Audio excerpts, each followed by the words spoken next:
Hello.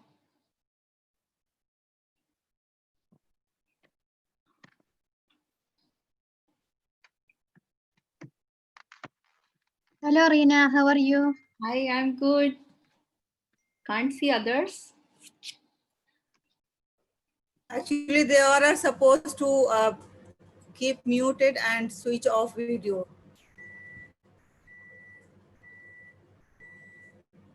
So that's why they all are not visible.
Good evening, ladies and gentlemen.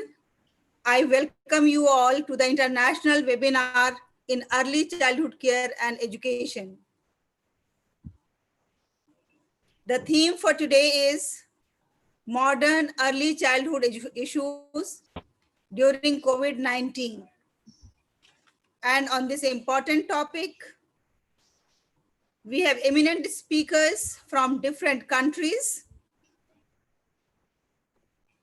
We have the speakers from Singapore, from United Arab Emirates, from Sri Lanka, from Hungary, and from India. We have Miss Fazina from Singapore. We have Miss Amina from United Arab Emirates. We have Miss Esther from Hungary. We have Mrs. Reena Singh from India. We have Mrs. Anju Malhotra from India. We have Dr. Halima Sadia from India. And we have Zoena from Sri Lanka. And Mr. Kalimul Hafiz, who is India-based educationist, is going to preside over the function.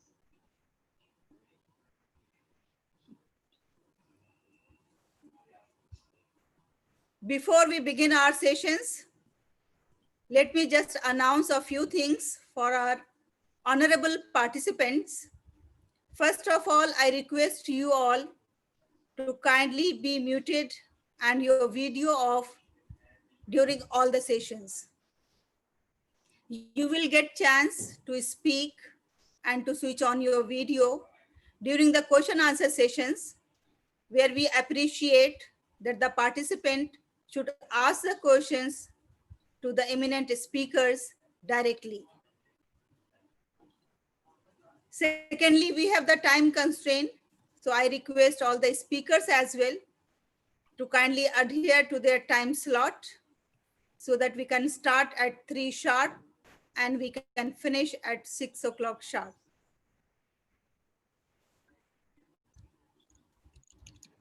During the session, nobody is allowed to speak. If there is any issue, you can just send us a message. You can write your message in the chat box and our volunteers are going to get back to you. And for your kind information, the whole session is going to be shown on YouTube Live, JAHAN-E channel. I have already shared the link with all the participants and all other respected members who wanted to attend this program. So even if you are not there in the Zoom meeting, you can very easily witness the whole event on YouTube Live channel. Right now also we are live. So I wish all the best to all the participants and I wish a happy journey of learning to all the people who are here, because the speakers and the participants both are on a journey of learning. That's what I believe in. So with these words, now I would like to start today's function formally. And for that, I want to invite our first speaker, Mrs. Reena Singh.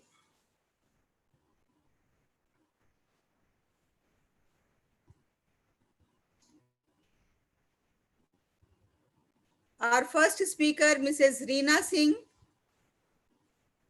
Let me just briefly tell you about Mrs. Reena Singh. She has over 21 years of experience. Reena, may I request you not to share your PPT right now, because we'll share your introduction right now.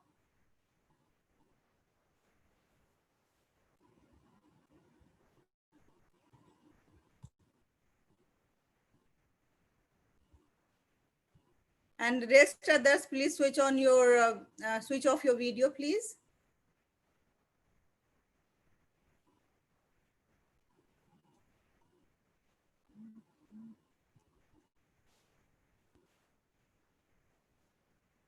Mrs. Reena Singh has over 21 years of experience in pre-primary and primary school education.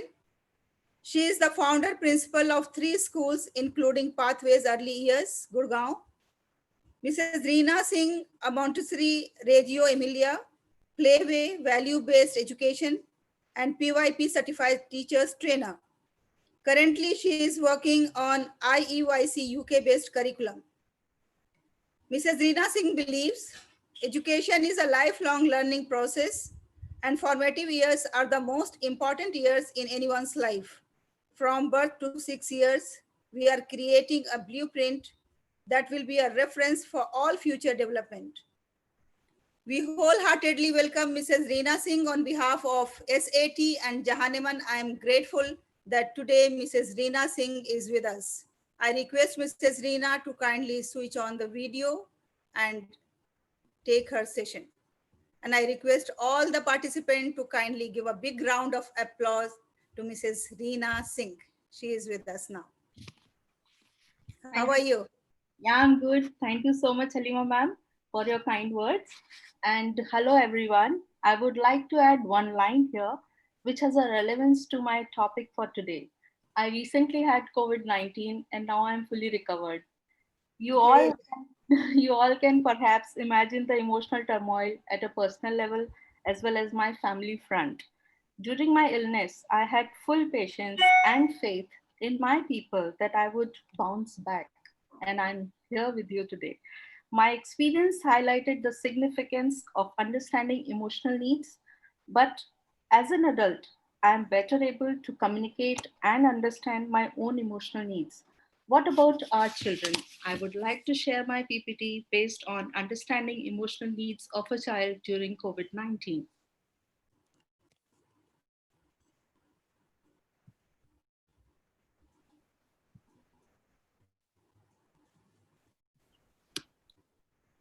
So let's first understand our emotions as well as feelings. So sometimes we use this as a synonym, but are they really interrelated or is there any difference between the two terms?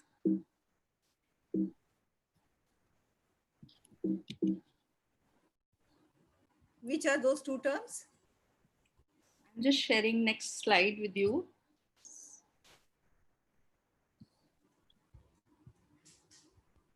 So can you see this comparison between the two? Feelings tell us how to live and emotion tell us what we like and dislike.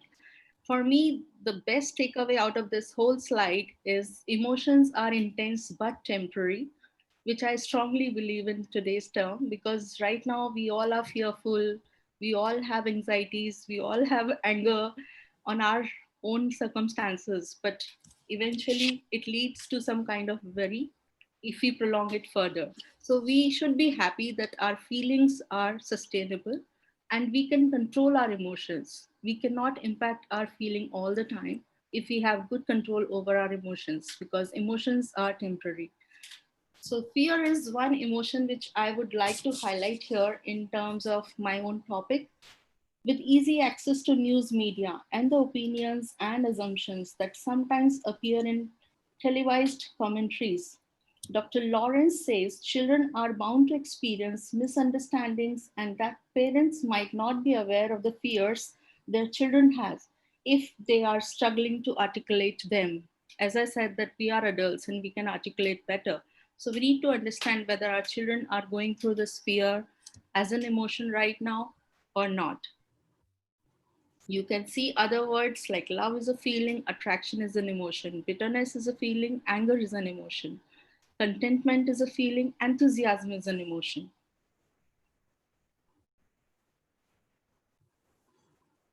If you look at this slide, what emotion you can gauge out of this? I don't think it's a good idea to talk now. She looks like she's feeling angry. So sometimes look at us and even our body language says a lot of things. It's not just about what we are talking, saying, and understanding them well. So by seeing them, what can you make out? What this child is going through? What a face. I think he needs to find something to do. He looks bored. Maybe I should explain things more clearly because she looks confused. Confused. Can you guess this emotion here? Something isn't going right for someone. She's getting frustrated. Wow, this looks fun. Both the boys look happy. Yes. I think he wants to be picked. He's looking hopeful. We can apply all these emotions in today's scenario. We are all hopeful that things will be changed. The teacher is showing everyone his work. I bet he feels proud. Oh dear, I wonder what has happened. They both look sad. Sad. What comes next? I think they've been watching horror films. They both look Scared, I think. right. Did something just happen that he wasn't expecting? He looks surprised. And remember, we need to use the right word for right expression. So when we are with children, sometimes we say, are you feeling sad or are you upset? So in the class, also, my teachers note a very, very careful word here. Are you upset or sad? I think he has the weight on his shoulder. He looks worried. I think all her Christmases come at once. She looks excited. So these are a few ones. And let's move back to this topic, which has a checklist for the parents. Are you worried about your child's mental health? So, first, we need to talk about ourselves as families across the globe adjust to a new normal during the COVID-19 pandemic. Safer at home orders are requiring everyone to make significant changes to daily routines and activities. So, with this change, we need to normalize ourselves. At the same time, we need to understand the emotions of our children and their feelings. So many parents are working remotely, and with schools closing to help prevent the spread of the virus, parents also must have helped manage the online learning activities of their children while continuing traditional household responsibilities. But sometimes we may miss on checking on these parameters, whether my child is having any mental trauma, stress. Are you experiencing frequent bouts of anger, tantrum from your children? Do you see their sleep cycle being disturbed? We need to have this checklist on. Do they insist on being alone? And that's too with their gadgets. Because a lot of time we say that you can't use these gadgets, but with this new normal, we are allowing our children to attend online classes and their screening time has been increased. So we need to understand, we need to balance out things. We try to be friendly with them, and you see them being more distant from you. They look worried, and you find yourself helpless.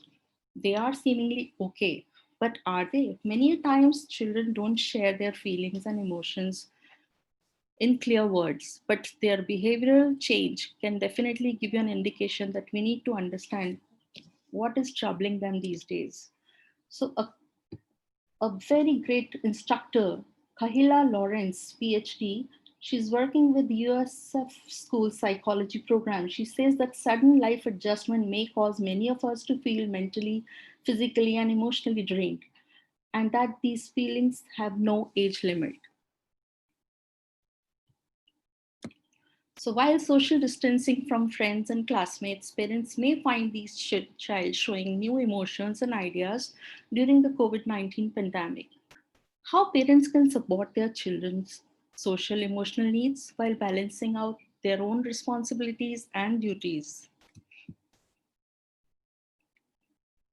So we need to be mindful as a parent.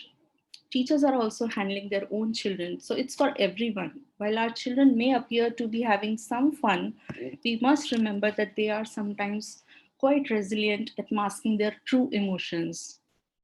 Dr. Lawrence says, as we spend more and more time at home, our children might begin to show signs of increasing anxiety and frustration.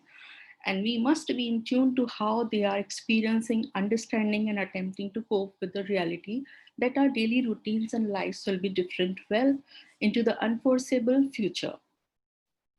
But as I said, that we are hopeful. The time will come, then everything will be normalized, and then we can talk to our children in a better terms. That yes, we said that earlier, that things will be better in times to come, but we need to have patience. So children may miss being with their teachers and classmates immensely. This is what is happening with a lot of children. I talked to almost 50 parents recently, and I checked on these parameters, that how are you talking to your children? What are they sharing? So a lot of parents, they shared with me that, Reena ma'am, the one thing which they are missing is their classmates and teachers. Of course, they are getting a lot of attention through virtual classes or the help which teachers have provided being at home, but that's not sufficient. Sometimes we feel that teachers can't replace a parent, but as parents I feel that we can't replace the teachers. So that's very true. It is an emotional turmoil which everybody is going through, and they are seeking help from the experts, that how we can deal with the situation. So we need to spend a quality time with them. We need to make sure that we are laughing with them, because a lot of time parents do focus on their studies, academics, physical health, and everything, but they don't share the joy of being together. So we need to have some fun. We'll go and elaborate later in these stages, but right now I think that I should mention this point here. Believe that if they consume certain ethnic food or encounter individuals from different cultural background, that they will become ill. So that insecurity and anxiety could be there, fear for their life, your life, or the lives of elderly family members. Believe if someone displays the symptoms of a cold or allergy, that they have contracted COVID 19. And this has happened recently in my society. A child was having allergy and he was coughing in the garden. Some children who were at a distance, and they started shouting, he has contracted COVID 19, and they were making fun of the child. The child started crying, and the mother called me immediately, that what has happened here in the society, that why children are making fun of my son. He's allergic to this change of climate. This is happening these days, and it's very common amongst children. So we need to be sensitive enough to educate our children, that they need to understand these symptoms very well, or if they don't understand, they should not make fun of others. So if we move on to the solutions, uh, one thing I would like to say, that no matter the age, routines create a sense of predictability and normalcy for all of us. So we need to set our routines for children, and this is one thing we can control during this time, and it will support your child's mental and emotional well-being. Furthermore, developing routines for your child now will do them a world of good when they return to school after this pandemic has lifted. So we move on to the slides of solution. We always complain that we don't have time to do stretching, yoga, exercise, but now we have no excuses. We can take advantage of this time, and we have now to do things that we were extremely difficult to do prior to COVID 19, that they were so impossible for us. But now it seems that we can take out time easily to do exercise, stretching, and yoga, such as getting regular exercises. Most of our mornings start out slower than they once did. So activities such as morning walks, stretching, and yoga can be a great way to get the blood and oxygen flowing through the body. So a point here which I want to make, which is very important in COVID-19, that the oxygen level, when it goes down, it is difficult to control. So right now we need to give our children a demo class, probably, that how you can have deep breathing for a longer period of time. Because when I was facing this COVID-19, the toughest situation was when I was struggling to have proper breathing exercises. I was putting a lot of efforts to have my breaths normal, and believe me, it was a task. So had it been anybody else in my place who were not doing breathing exercises on a regular basis, would have been rather more tough. So I would suggest all the parents, teachers, and children to do these breathing exercise on daily basis, and not just for 10 minutes, probably 10 minutes in every 3 hours or 4 hours, or you can stretch it up to 20 hours, 20 minutes. So for whole night, I was breathing constantly and my oxygen level was going down, and I was at home. I was in isolation. So my toughest moment during this COVID-19 was when I was struggling to have my proper breaths. So it's a request, it's a personal request that you all focus on stretching, exercise, and yoga. Now, the next one is help your child focus on assignments. While engaging in school, tasks are given starting into a computer screen for long periods of time can be mentally draining and create a strain on the eyes. Fortunately, some schools are not using laptops, they are not giving these kind of assignments online. So children are spending good time having their books or the task sheets or parent support to understand the curriculum or the developmental milestones or the skills which are required to be at this stage. Being an early childhood educator, I would say that we should not be worried about the vocabulary child is picking these days. We should be more concerned that the child is learning, doing something on her own or his own, because creativity is what we are focusing at this hour. So engage your child in creative tasks rather than just focusing on completing on these assignments. But I would say that the longer we focus on a mental task, the more we need breaks to rest. This is very important considering the age of your child. Try implementing 20 to 60 minutes work period without any distractions such as cell phones, television, etc. Talk to your child's teacher and use the resources and suggestions provided. So I guess your teachers are the best resources, they are the best judge. They can always focus on the areas where your child needs personal attention. Probably this is a time you can work on their writing skills or their reading capacity or creative aspect of it. Developing aesthetic sense, probably you can engage them to paint their own wall or something. So think of new ideas. There are a lot of ideas which are available on Google, and Pinterest is one of the sites where you can go and search according to the need of your child, and you can focus on these assignments which are suggested, or you as a parent pick an assignment. I love this slide because it talks a lot without any words. So you can see that personal connect when the child is reading. You can imagine this as a teacher or a parent, and it's a continuous interest. When the child is performing a task, we need to show that connection that, yes, I'm there with you. So sometimes I wonder, people talk about affirmations. Affirmations is nothing but your own conviction for your child that, yes, my child is improving. He's reading better now. He's capable of doing certain things. These are all affirmations which are required, which are needed at this hour. So you can talk to your child that, yes, even if it is a wearing a mask or using a sanitizer in a proper manner or washing hands, so you need to train your child and appreciate the efforts what the child is making each day. So in my society, when I see that children are using lifts, and if two persons or three persons are already in the lift, they said, oh, your turn, I can wait. So I always appreciate, thank you for your patience. Sometimes I say that you can come in and I can be out. So they said, no, auntie, it's fine. So we should appreciate their every step which they are taking each day in this pandemic. As I said, encourage creativity. Sometimes we say that, oh, it's a messy area.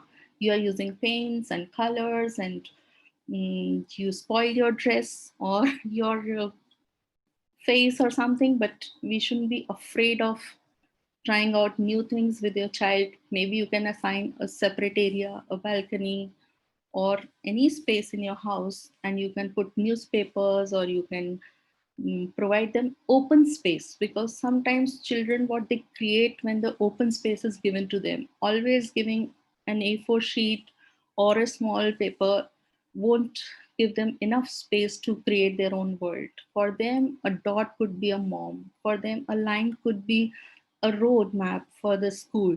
They can imagine a lot of things when they draw something, and when you talk to them, If the child is 3 years or 4 years, they can express. There could be a beautiful story, there could be a beautiful idea behind that.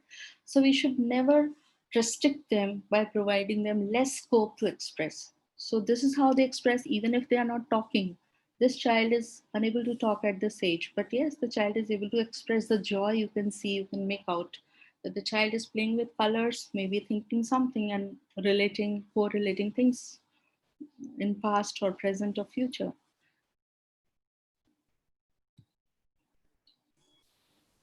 So encourage creativity in different ways, like this child is playing an instrument, or this girl is trying out something new.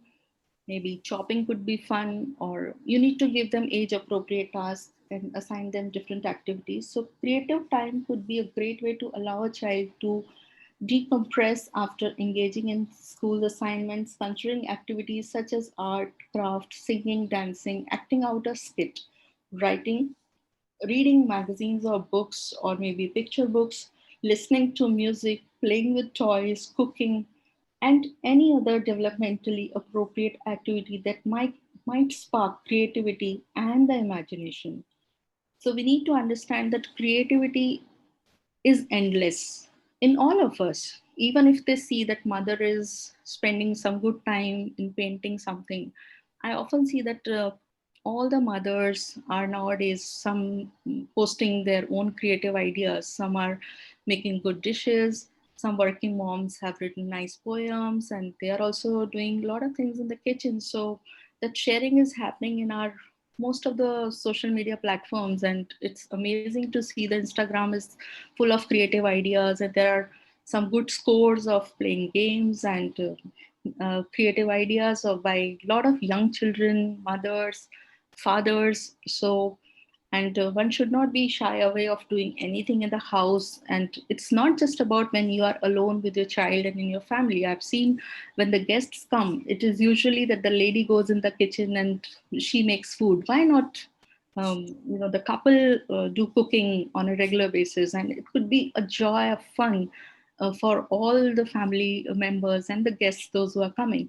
So it's a fun moment. I always believe that this is again a very good topic which we can take as a separate presentation someday, that how we can be creative, or how we can use our own creative ideas, or is there any creativity in me. Sometimes people have doubts, and they can start at any age.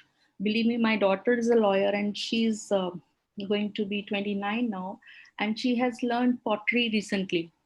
When she came to India just before this March, she said that I have a month's time in my hand. I want to learn something. So I put her in pottery classes, and she started learning. And then it is so engaging that she didn't want to go back to London. She's practicing there, and her husband also started learning this pottery in London. So they were learning parallelly, and they were sharing their own creative ideas with each other. So that I made this pot, and I painted, and I did this. So it's beautiful to be creative and share your thoughts and ideas with others. Miss Rina, I think it's time to wind up now because it's Yeah, already. yeah. Just 2, 3 slides. So encourage creativity and maintain daily routines. How we can maintain our daily routines. This is very important, that you engage your child by having your child continue their chores and daily responsibilities each day. They will help contribute to the household environment and build character. Rest and relaxation, this is again very important. It's not just about having a nap time or a fixed time for rest. Children can go and take rest. So you can put a mat, there could be a corner in your house, and on sofa sometimes you can use any place in the house where you are also engaging yourself in resting. Suppose there are moments you are working constantly in the house, or taking care of office Zoom sessions and other sessions, and you want to relax yourself, then call your child and then relax with your baby. It will be fun. You can always try out this. And there are relaxing music available for children. You can click on those links, and you can use that music maybe before nap time, or even if they are relaxing for a while, you can use that music. Get some fresh air. This is very important, that even during this time when children are using their masks, we can use our balcony, open spaces in the society. There could be some time where we can sit and enjoy this fresh air. We can have those breathing exercises outdoors and indoors, wherever it's possible. So rest and relax. After that, get some fresh air. Always make time to get out of the house to get some fresh air and sunlight. It can help to relieve stress and clear the minds. Maintaining positive environment. So one thing I would like to mention here, I don't know whether it's applicable in your case or not. So how to balance media consumption. During this time, it is important to stay informed. However, media outlets are addressing COVID-19 on rotation. So how frequently your children are watching the news should be monitored. Spend quality time. Quantity, of course, is given during these days. Appreciate what he or she is doing. Our focus is mostly on perfection. It is okay to make mistakes. So we need to understand as parents that we should encourage our children. You can learn from your own mistakes. We all make mistakes, and this is all fine. So we need to assure them that yes, we need to give them affirmation for our unconditional love, that I'm glad you're my child. Appreciate, be grateful, and use these golden words: thank you, you are special. We need to inculcate these values during this time. This is very important to develop that bond with them, the close connection with them.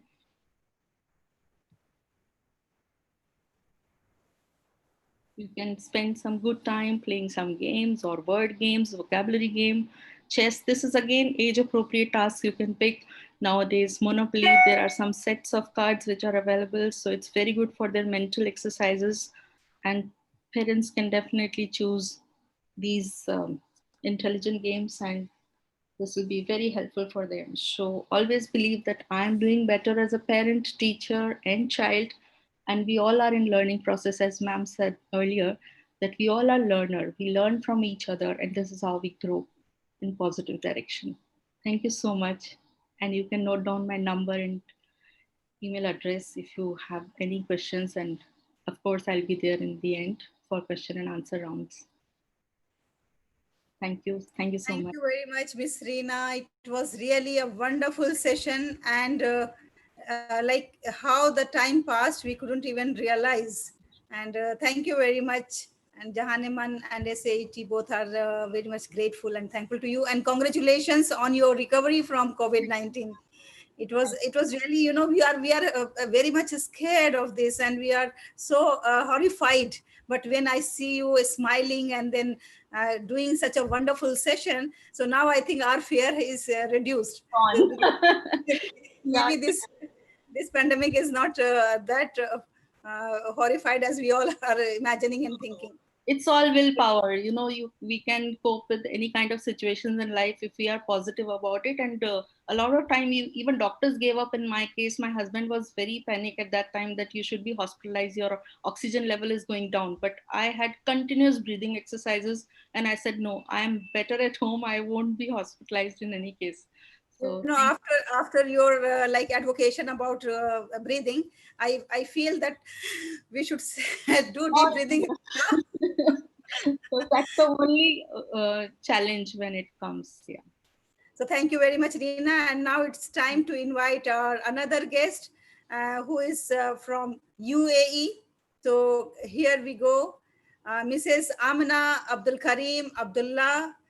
She's a research scholar in education from Sharjah University, and she has keen interest in the kindergarten and early years education. And I met her in one of the conference in Dubai, and I found her that she is very vibrant and she has lots of ideas. And especially during pandemic, we all know that UE has done a great job as far as education is concerned. Maybe the country is a small country, and all the schools are under the control of ministry, and it's easy for them to manage the things in any situation.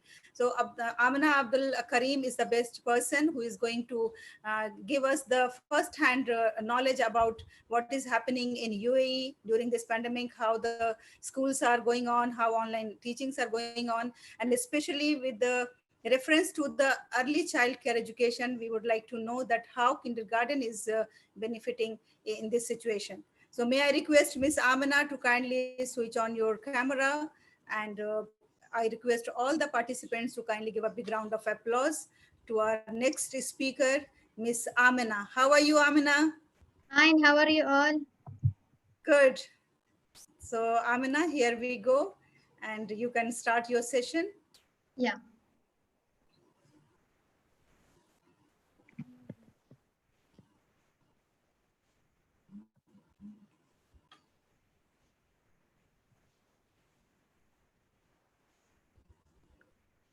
right. So, hi everyone. This is Amna Al Ali from United Arab Emirates. Today, I will be speaking about remote learning for early childhood during COVID-19, its effectiveness and parental involvement.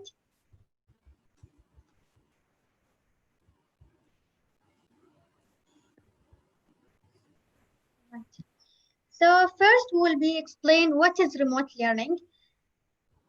Remote learning is where the students are not physically present in a traditional classroom environment, where information is relayed through technology such as video conference, online assessment, and discussion board.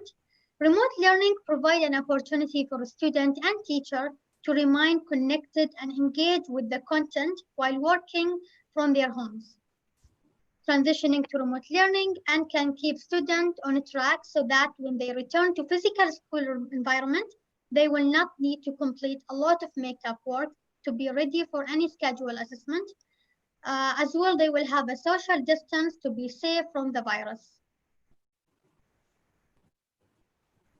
So now let's talk for the both sides, the advantages and disadvantages for the remote learning.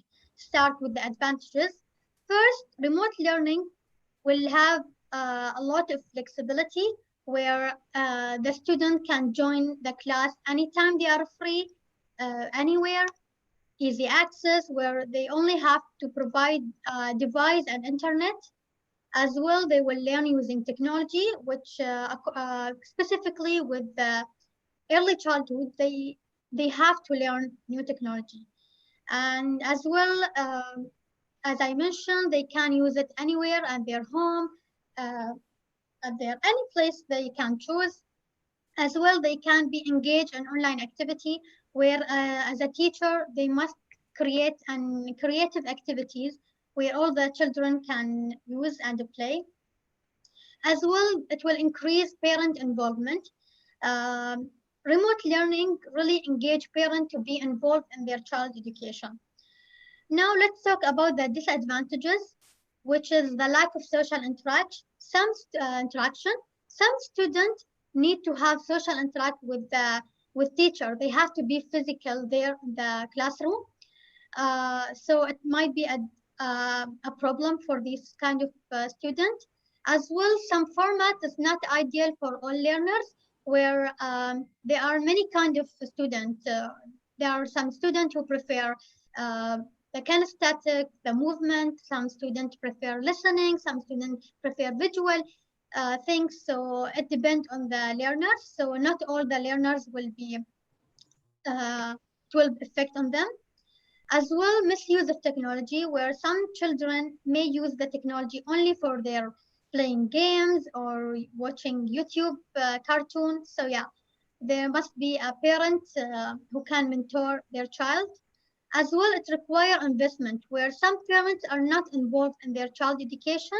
So they are not investing in their child, they are not paying attention on their children education, so it might be some problem there. As well, a delayed answer, some teacher may not be so effective, may not be involved so much in their student education. So yeah, some parents will feel disconnected.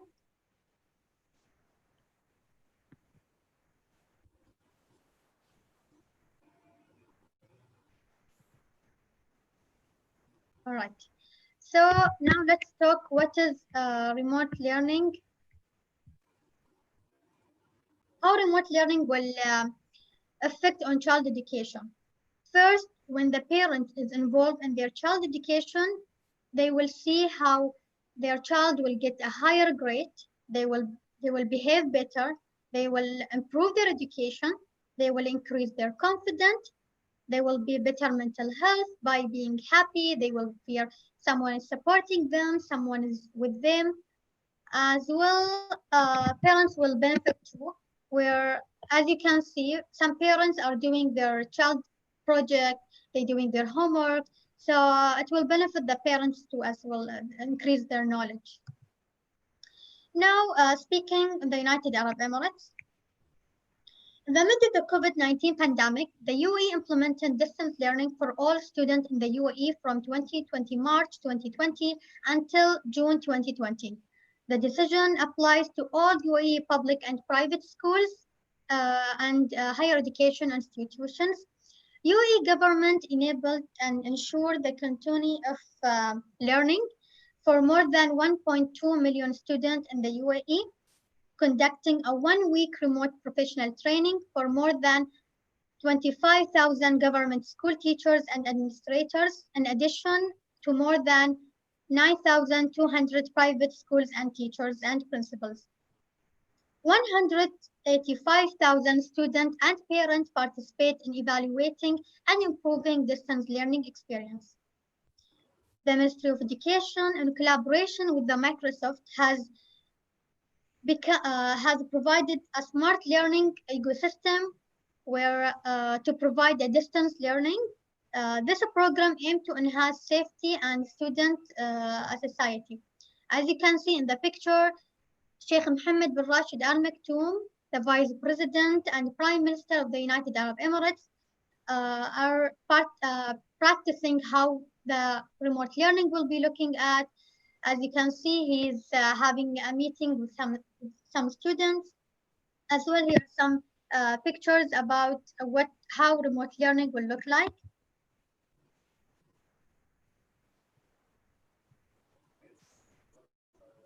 Now let's talk about what UAE offer for their schools, for their students.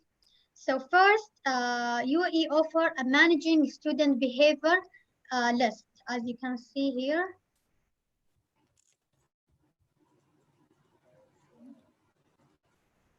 Here are some example of the Ministry of Education. They provided and they created a list, as you can see here,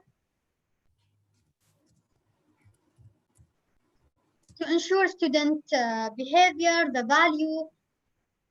Here, the documents list act and emissions to be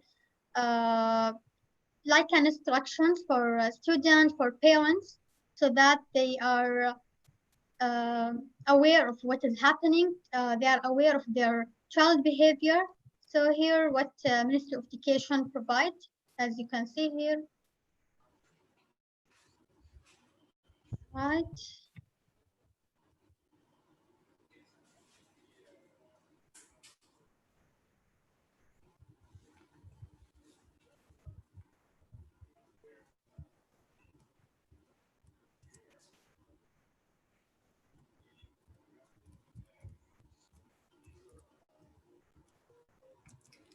Yes.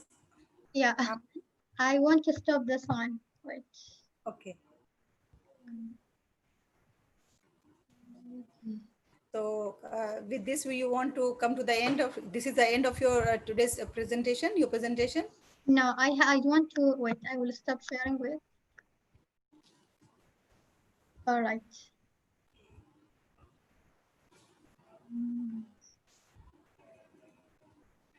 All right, then, as you can see, we offer as well a free satellite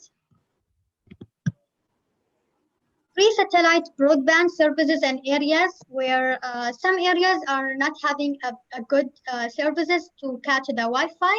So yeah, the United Arab Emirates collaborate with Ilyah Satellite Communication Company to have a better service.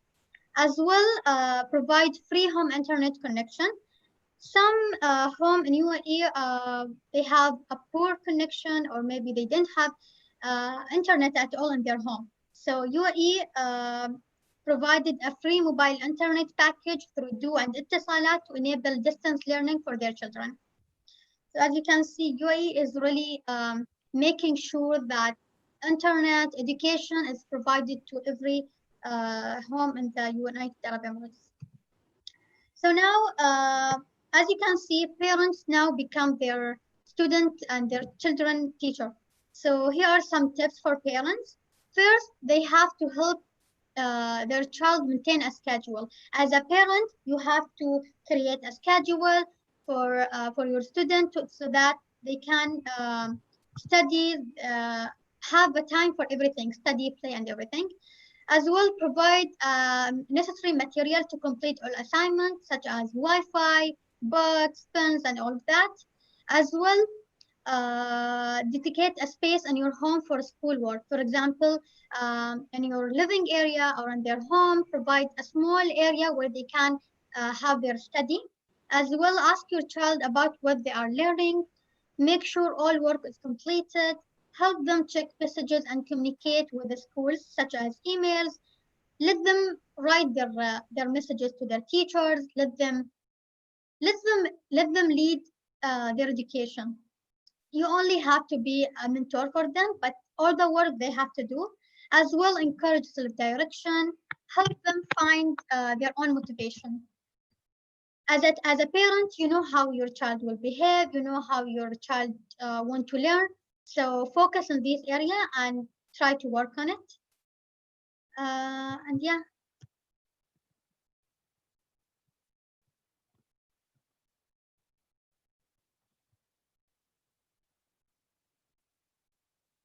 and thank you so much. If you have any question, you can ask me here on the chat or email me.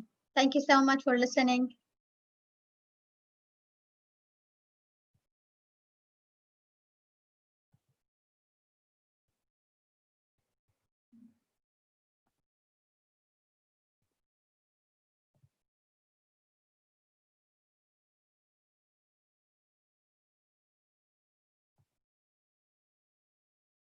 Yeah, Miss Halima, I'm finished. Tada.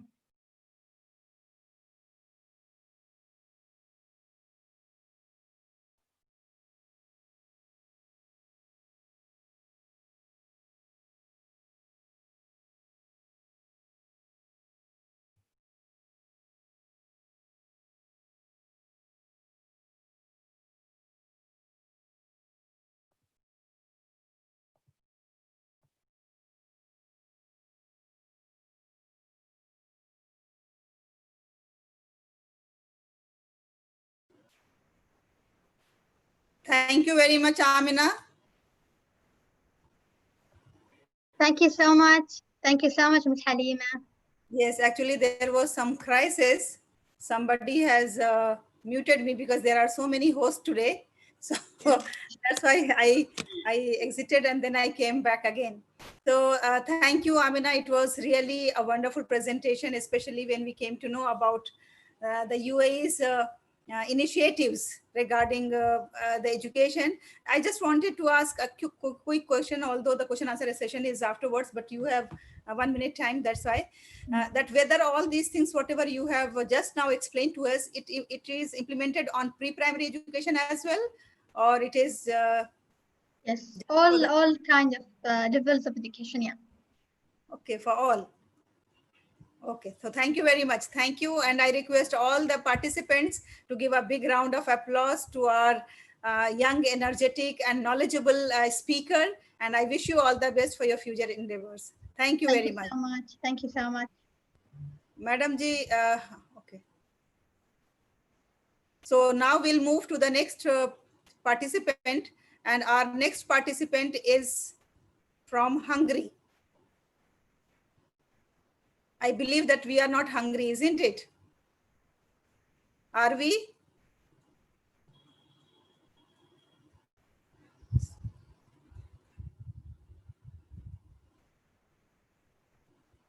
Miss Easter Mesoras.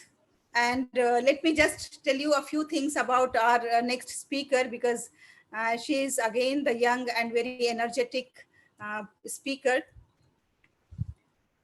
I met Miss Easter in Singapore, and then there I found that she has lots of ideas related to early child care, and especially as far as the families are concerned. So I was greatly impressed by her. So Miss Easter is an education professional with a broad global background in early childhood research, education management, entrepreneurship, and learning design. Her research has focused on cognitive development, formal early education, as well as social development. Most recently, she has been developing a product to help parents and children forge stronger bonds through conversations. As frequent deep conversations may foster trust, emotional well being, as well as better academic and life success, among other positive outcomes. So, Jahaneman and SAT welcomes you, Miss Easter. How are you? Please unmute yourself and then just unmute yourself and then you tell me, can you hear me? So you unmute. You see left side, there is, you cannot unmute. Okay. Okay, now it works. Thank you so much. Thank you for the warm introduction, and thank you for the speakers who spoke before me. I will share my screen. So first of all, you tell me, Easter, what is the time in Hungary right now? It's 12:22.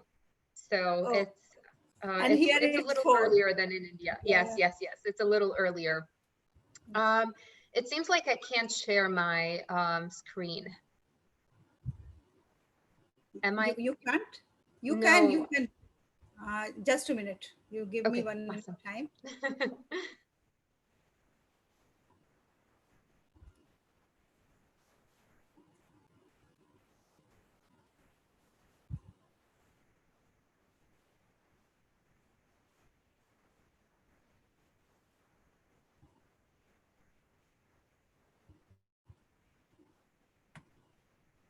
Okay, no issues. I'll just open your presentation, if you Okay. don't mind. Yeah, that's fine. So I'll just tell you when to go to the next slide, if that works. So before we jump in, I will be touching on a few points that Ms. Rina addressed as well, because a lot of my main focus is on emotional development. As Dr. Halima mentioned, I also have a background in cognitive development. So if we have time, I will touch on that as well. But my main focus is conversations in the family. So here we go. Right. So I was asked to talk about the family as the first foundation, the first institution for holistic child development. And children pick up a lot from the family. And I wanted to start the conversation with a quote from Dr. Sherry Turkle from MIT, who is an accomplished scholar with a lot of expertise on how technology has influenced social relationships. And she says that conversation is the cure. And I wanted to start with this phrase specifically to emphasize the importance of emotional relationships in the family. In the recent years, I've seen a trend of families being very, very focused on giving the best to their children with all the best intentions. And it's heartwarming to see how so many families are so invested in their children. But what really matters for your child is your emotional closeness, is knowing that they can rely on you, that they can trust you. So this is why I wanted to open with this quote, because all the best extracurriculars and all the greatest toys will not help as much if you don't also have a very strong emotional bond and good conversations in the family. So we can move on to the next slide. All right. So what will we cover? I decided to move back to cognitive development at the end of the presentation if we have time. So we will jump to emotional development first. I'll talk to you about best practices to have good conversations with your children. And then I have 3 example conversation prompts that we will talk about a little bit. And I'll also share additional resources with you, books, podcast, and other resources that could be helpful in the topic. So if we could move to emotional development first.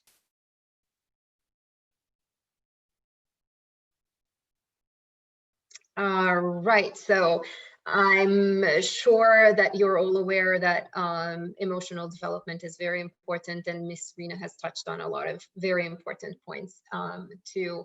As technology advances, it isn't only important for your own family's sake to have a deep emotional connection and to develop your child's emotional intelligence, but it's also very important for them to become successful later on, because jobs that require a lot of cognitive effort will be replaced by jobs where you need an increasing proportion of very high emotional intelligence as well. And as I mentioned, the family is really the first institution that the child is born into, and you as parents are the first models that your child has for how to behave, how to respond emotionally. So it all starts with you modeling how to share your emotions, values, thoughts, and emotional processes. This could be very hard. I have worked with families in a lot of different cultural contexts, and in my own culture as well. There's no tradition of parents sharing their own emotions with children. It's viewed as something that you really shouldn't do, because your child should see you as the rock of the family who's invincible, who's capable of everything, and direction should be, or attention should be directed at the child, and it shouldn't necessarily be bi-directional. So there's more and more research evidence that suggests that we should be moving away from this model to help our children develop healthily in the emotional sense. And the easiest way for them to express their emotions to us and to talk to us about what they're feeling, to learn how to express why they are feeling a certain way, is to model sharing the same things to them first. Again, this could be hard at first if this is not something that is viewed as culturally appropriate in your own culture, or if you grew up in a family where this was never modeled to you. But be patient with yourself. Know that it's a process, and as long as it's a process that starts incrementally with small steps, you're definitely on the right in the right direction. It's important to try and not have deep conversations in a heightened emotional state. So a lot of scholars advise parents to model to their children that it's okay to step out of conversations when you're not in your best emotional state to address a certain topic. So let's say there is a conflict. It is better to tell your child that, okay, honey, right now I'm feeling very frustrated. Can you give me 3 minutes? I will go and calm down. And once you are calm and I am calm, we can have this conversation and we will find a solution together. This is much better than jumping into a conversation right away. But it's important to tell your child that it's not that you're walking away from the conversation. You're stepping away for a little bit to calm down and to come to the conversation with respect and the right emotional mindset. This again is modeling to your child that this is a better way to address a conflict than to jump in with emotions. It is very important to be present and curious when it's a deeper, important conversation. This helps you build trust. If your child comes to you with something that is important to them, let's say it's a fear or a worry, if you're not fully present as they're talking to you, it could signal to them that what they're saying is not important to you. And this might not be the case, especially during COVID, when everyone is stuck at home, you have to juggle multiple tasks. It's perfectly normal that your attention isn't isn't always, you know, fully there. And there are times when you are just not able to listen as you would otherwise. In these cases, I would advise, again, telling your child that, honey, I really care about your worries. I really want to hear your worries, and I want to have a good conversation with you with my full attention. Can you just give me a couple of minutes so I can arrive into that conversation fully present? Of course, you would articulate this differently depending on the child's age, and sure, a younger child will have a shorter they won't be able to wait as long for you. But again, just communicating that if you're not listening in the moment, it's not because you don't care. It's because there's something else in your mind, and you want to listen. You just need a little bit of time to be able to arrive into your conversation with your child. And then putting aside time each evening to reflect on your day is also a really great practice. It's if you have 10 minutes during bedtime, when you set aside that time specifically for conversations on emotions, on values, on thought and emotional processes, and reflecting on what happened during the day. This is a really great way of getting your child into the habit of reflecting and trying to understand their own emotions. For us as adults, it's very easy to think that emotions are quite straightforward, and if you feel angry, it's very obvious that you're feeling angry. For children, it's not that obvious. It's actually a hard learning process. So having these conversations is very important. Labeling your emotions, but not only labeling your emotions, but also talking about the physical symptoms of each emotion and how differently they could manifest can really help your child. If they learn to label their own emotions, it really helps them to regulate them. And then they can also tell you what they're feeling, and you're better equipped to help them overcome a problem if they've already learned how to label their emotions and talk about what they're feeling. Another important thing is perspective taking. It is very important for empathy development, and it is something that is very hard for children, for a lot of adults too. If it's not a practice that you have built into your thinking, then it is really hard even for adults. But a 5-year-old will struggle usually with taking someone else's perspective, but that doesn't mean that you shouldn't try to have those conversations with them. Just getting them into the practice of trying to think from someone else's perspective is very, very valuable. So, and this is something that, again, you can model to them, and maybe they won't be able to respond the first couple of times, but with time, and if you're patient with them, they'll grow into the habit. I will bring examples for this later on. And then last but not least on this slide, be patient with yourself. Again, most of us grew up with not having effective models for having these kinds of conversations on emotions, or on values, or on thought and emotional processes. So it's perfectly normal if this is hard at first, and it's okay. Praise yourself for every little progress, and be kind to yourself, and if at all possible, squeeze in me time, and give yourself time to recuperate, because that's when you can best address your child's needs.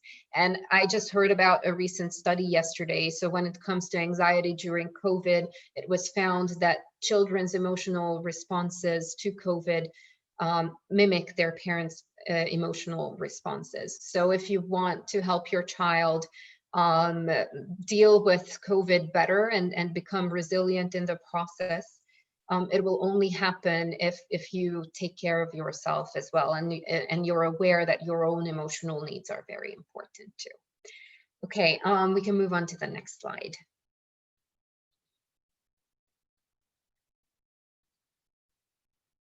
Miss Halima, we can move on. Yeah, thank you. So I wanted to bring a few conversation starters for them, and just talk about them a little with you. So the product that I've been working on is a product that helps parents and children have deeper conversations through giving them conversation prompts and questions, really, where children and parents are encouraged to reflect on each other's experiences, their own experiences, to relate to each other's experiences, and to take each other's perspectives.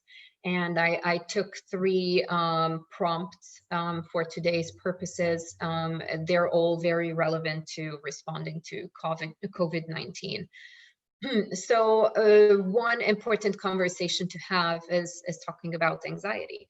It is, again, it's important to note that not every child understands what anxiety is. It's a hard word. It's a word that they may hear, but they may not actually know what exactly it means. So it could be useful to give them pointers. So if you share about your own anxiety, let's say you say that this has been a stressful time for us all.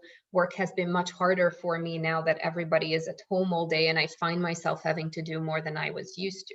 When I'm anxious, I often get a headache or lose my appetite, but it helps when I take a break to breathe or when I hug you. So here, you like in this little text, we point out a headache and the loss of appetite as symptoms as anxiety. I know that a lot of parents might be wary of talking about their own fears or their own emotional states, especially if they're negative emotional states, mostly because of it's a lot of cultural reasons, and then yeah, it's been, in my own experience, it's been mostly cultural reasons that I got pushback on these prompts. But then again, this is a great way to model to your child how to peel back and how to understand what you're going through, and to try and find a way forward. So when you're sharing about your own fears or anxiety, it is great to give pointers in terms of what the symptoms are and what the steps are that you're taking, and then reassure your child that you as an adult are dealing with it. So the purpose of this conversation really is not for the child to worry about you. That should really not be the case. It is more to model that having these feelings is perfectly normal. This is how they can manifest, and this is one thing that you can do about it. And then sharing an observation about your child and their experiences, but then asking them whether that's the case. So life is very different for you too, and you must have experienced a lot of feelings. How are you? So jumping into the conversation this way, as opposed to just asking your child, how are you, helps them arrive into the conversation. And you're also giving them models for how to respond.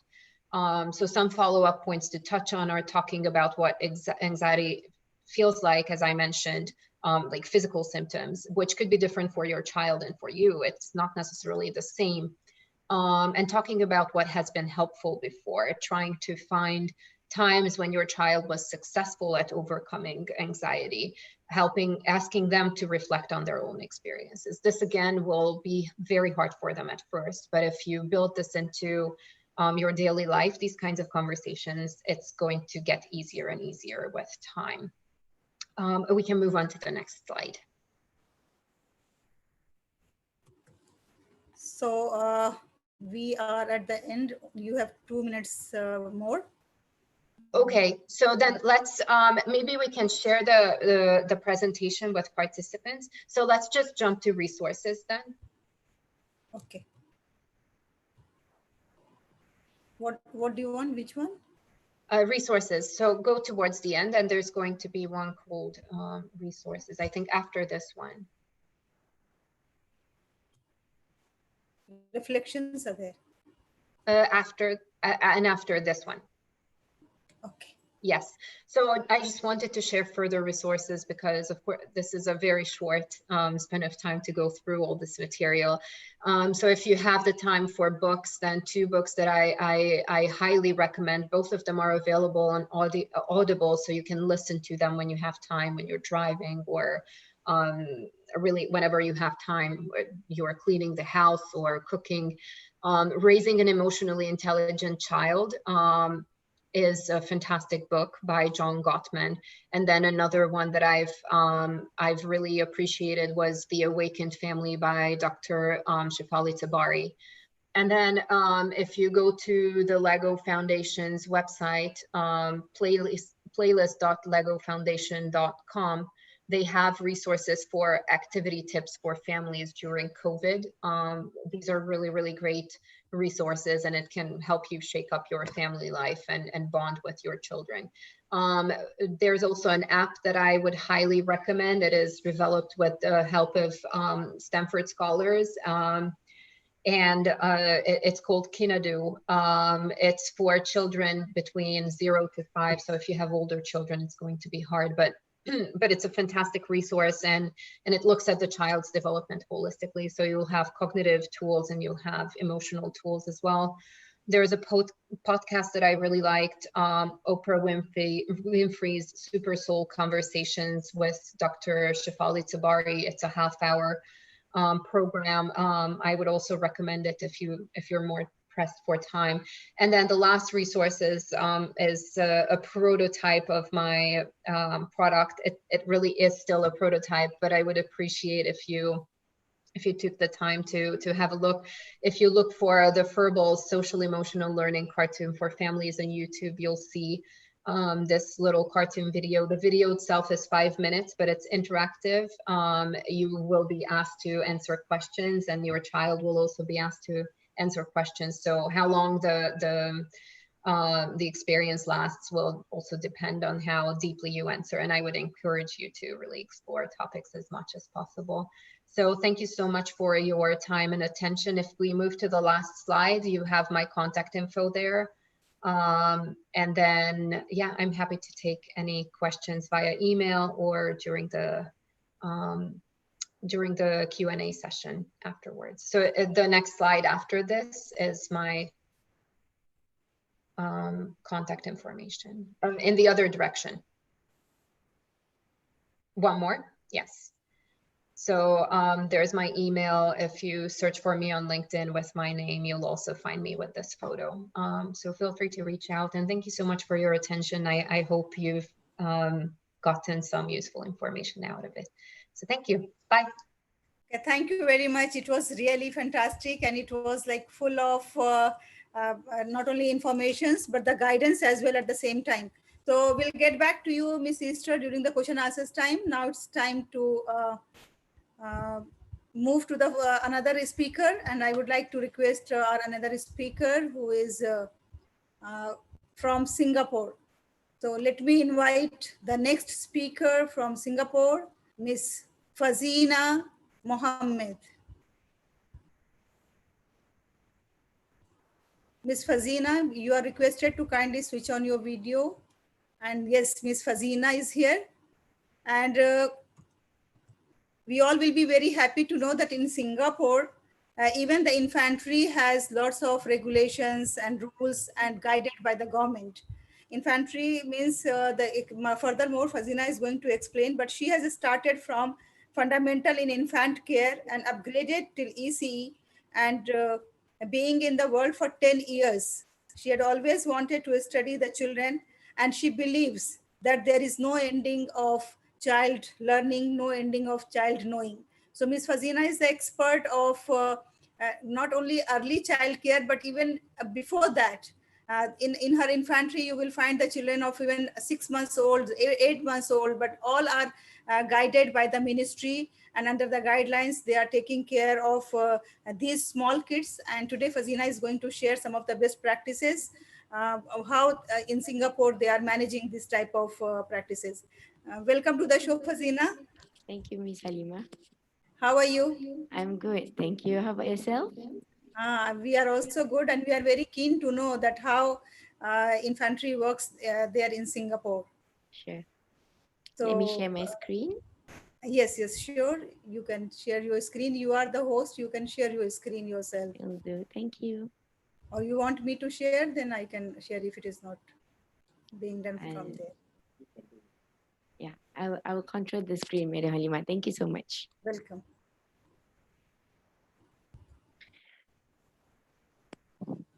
Okay, hello, Assalamualaikum to all my Muslim friends and peace be upon to all. My name is Fazina. I'm an early childhood educator. I started off with infant care back in 2011 and I slowly upgraded myself. And well, I'm here and thanks to Madam Halima for giving me an opportunity to share about the infant care in Singapore. All right.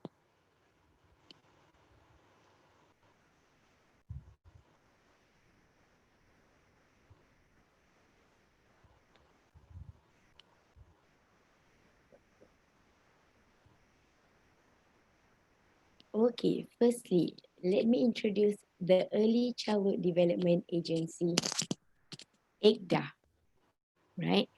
In short, we call ECDA in Singapore, right? What is ECDA? Okay.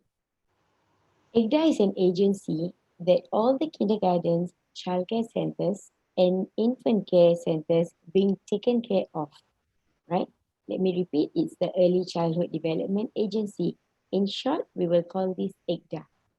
Okay, what does this ECDA do? IGDA oversees key aspect of children's development below the age of 7, which means from infancy up to 6 years old. And officers from IGDA visits all the childcare centers and also infant care centers during licensing. Licensing is a, a time where they will come in to check all the environment, the teachers' qualification, how are the children doing in school, and how are we teaching the children. And very importantly, how the children are being taken care of in terms of their needs and their learning developments. Now, besides licensing, there is another very important criteria here called SPARK. Spark. You don't get spark when I say spark. It's actually the Singapore Preschool Accreditation Framework. This is another accreditation like licensing, which I was saying earlier. This is also another part where the licensing officers will come into the childcare center. They will check how are the setting of the childcare environment, how are we talking to the children, and also other documentations. When we go through this SPARK, we will be accredited with SPARK, right? And with this, it gives parents the boost and to tell them that this center is well organized and the curriculum is well structured, as well as the cleanliness. And the list goes on and on and on. Now, very important, this is why we are here today. Infant Care Center. How about the others in the group? Do you have infant care center in your country? Yes, you may and you may not. We have, but maybe not in a very formal way, but we have infant care centers, yes.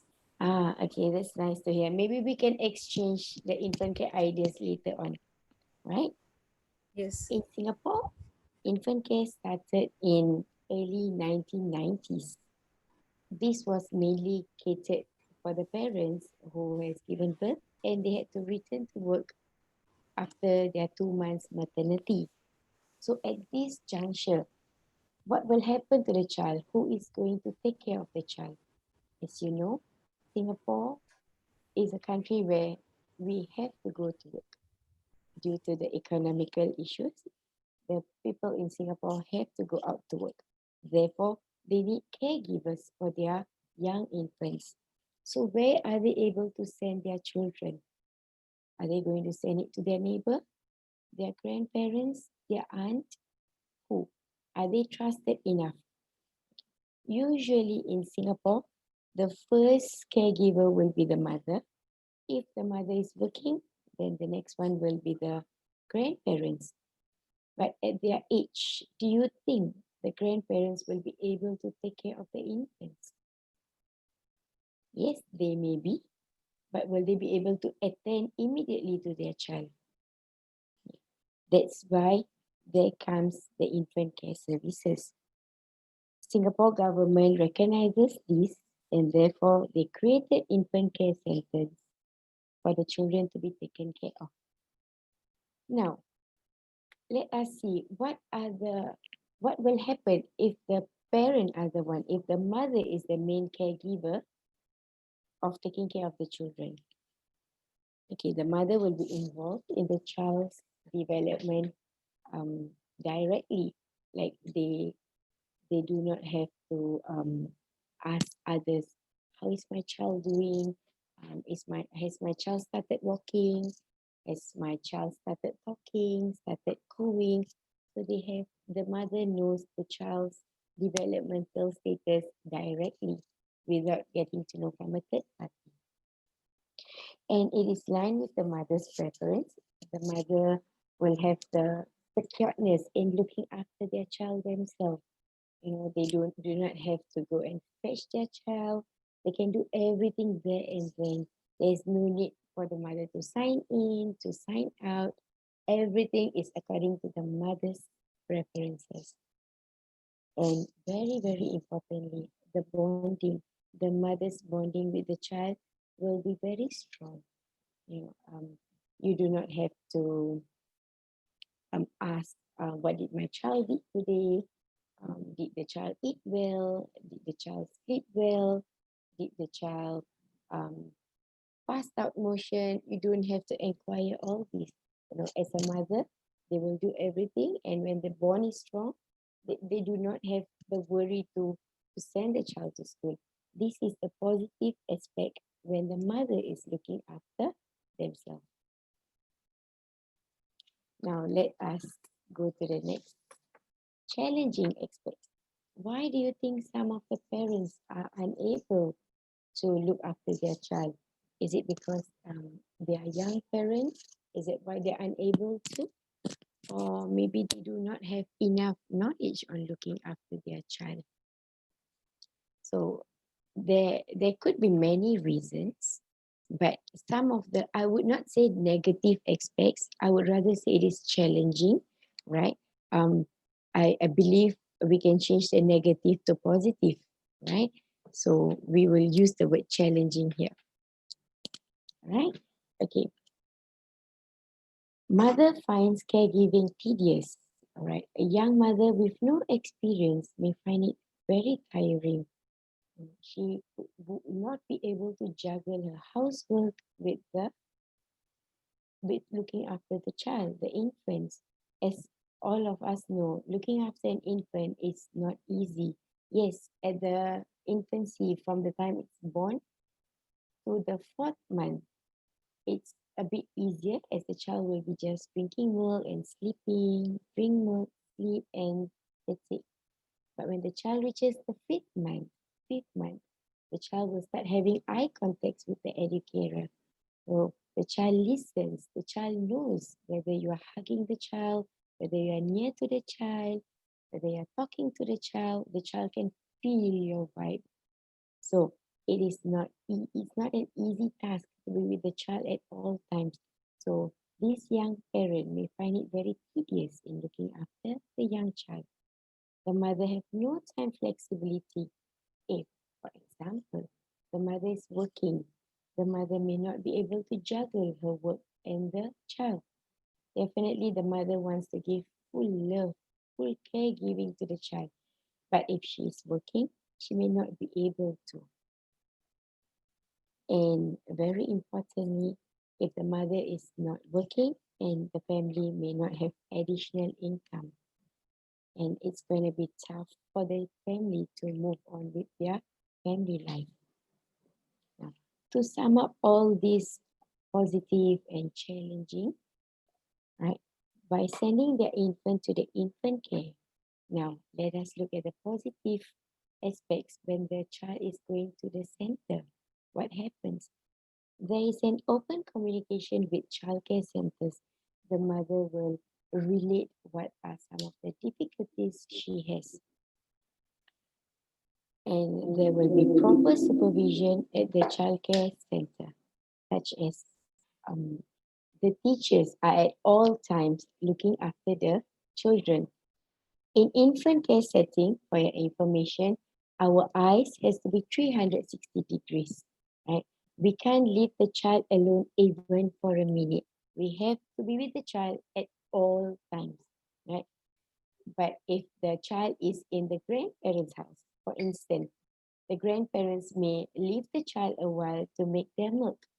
But in infant care setting, a teacher has to be at all times with the child, at all times, right? These cannot be compromised at any point of time. And the child will be receiving cognitive stimulation. This is where the child will know cause and effect. The child knows cause and effect. All right. So with activities such as throwing the ball, rolling down the ball, this is where the child's cognitive development stimulates. The cause and effect. If I push, it rolls. If I throw, it goes to the other side. This is the cause and effect the child learns.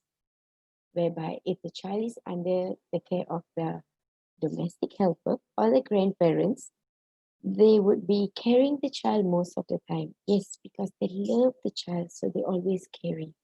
And grandparents may just pet them and they may just hug them. They may not be able to talk a lot to the child. So there won't be any cognitive stimulation here. The arrangement offers times flexibility, which means when a child goes to infant care, the mother may be working and they may even tell the principal or the teachers, okay, I may be coming to fetch the child earlier. Today I will be a bit late, you know, so that we anticipate that the parents may be coming early or will be coming late to fetch the child. And the very important thing here is the child is able to gain independence. Yes, all of us are teaching the children independency. This is one of the very important domain that we have to teach children at a very young age. So in infant care, when the child turns 13 months, we will allow the child to hold their own spoon for them to feed themselves. We would not mind if there's a mess. It's okay because children have to learn. If you want children to learn, there definitely will be mess. So I always believe, personally, I believe that if there's a mess, the children are learning. I remember there was once, I was very new in the childcare setting, and I always ensure that the child goes home neatly, like groom them up, tidy them up, ensure that when the child comes in neatly, they have to leave the center neatly. But when the parents fetched them, they were shocked. They asked me, Teacher Ina, did my child enjoy herself in school? I was taken aback. I said, yes, of course. So as usual, we'll be sharing photos of children, their daily activity in this app called Class Dojo, whereby parents will know what are the children learning in school. And the parents were shocked. Oh, my child had sand play today. My child had sand play today, but she looked so neat. And they assumed that because the child is clean, the child didn't have any activities in school. And we proved them wrong from those photos as evidences, right? And also, yeah. So I always believe that, and all of us believe that when a child learns, it's going to be messy, especially if it's hands-on activity, it's going to be very, very messy, right? So when we start giving the child a spoon and a bowl, the child will eat, and there will be smudge all over, and it's okay for us. It is okay because the child won't learn if we don't give them an opportunity to hold the spoon. Next, the childcare educators are Miss trustworthy. Fasina, I'm afraid that you have only 2 minutes left, so please just. Okay, all right. So the childcare are the teachers are trustworthy. 2 minutes. And very importantly, the child are given opportunities to socialize with the peers. All right. I wanted to show the help booklet which I will show it at the later part, since I have time limits here. All right. Basically, what will happen in the infant care center is we will observe their domains, which is the physical, intellectual, language, emotion, and social, which we call piles in short, right? This observation will also help for parents when they bring their child for development screening and vice versa. The parents will come back to us with the doctor's advice so that we can work on the child, right? And last but not least, parents send us the children with trust. Therefore, we have to maintain the trust, and we also have to ensure that the child trusts us by TLC treatment, which is tender loving care treatment. And we also, back to the theory of Jean Piaget, we use sensory motor theory, which is touch and feel. All right. The children have to touch and feel every single thing for them to understand what's happening around them, right? And very importantly, they could also feel our vibe, our negative vibe, right? So to end this, I'm coming up to the end. As you can see, we are the one who bring the changes in the life of our little ones. Not only that, in their parents and their grandparents, we create the trust and confidence that we are able to look after their children in a way that they want us to. We are proud of what we are doing, and with that, I would like to share this slide. In Singapore, we are often labeled as babysitter, which is very sad. And I thank this unknown author for coming up with this quote. So maybe you can take a time reading it. And yes, we are not their mother, but then the way we portray to them is like a mother. I'm very proud that I'm a childcare teacher, an infant care teacher, and I think all of us have to be proud that with what we are doing. With that, I thank all of you for listening. Thank you very much. Thank you, Ms. Fazina. It was really very enlightening to listen to your presentation. And I request you to kindly just stop sharing the screen.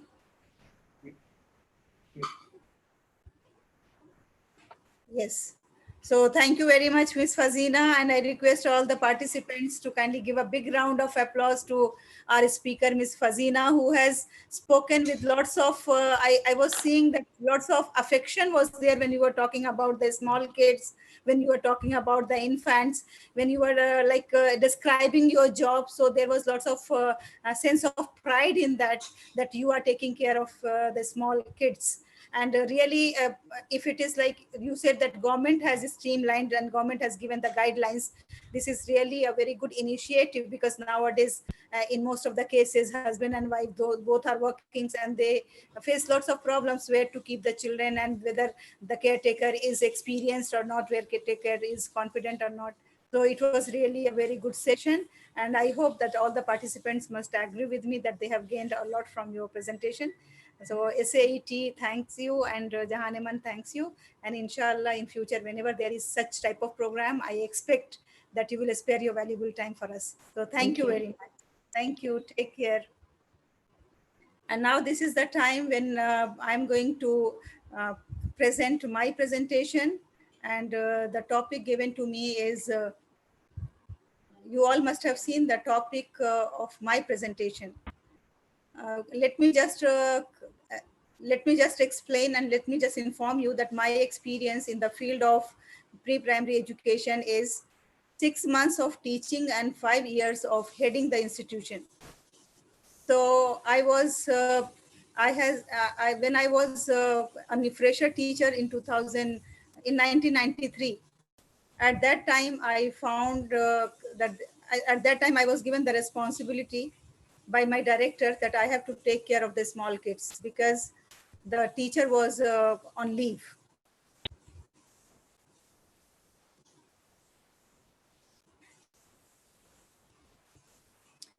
So since the teacher was on leave, I was given the responsibility to take care of kids for 6 months. And then I have taken the responsibility and found that those kids, it's so fun to mingle with them. And once you gain their confidence, then you are the role model for them. You are the hero for them. And it was like a very amazing period of my lifetime. And then afterwards, when I was deputed as a headmistress to a newly opened branch, and there I was given the responsibility of pre-primary kids, and I headed that institution for 5 years. And I still feel that those 5 years were my like golden period of my career. And I have 27 of his experience in this field.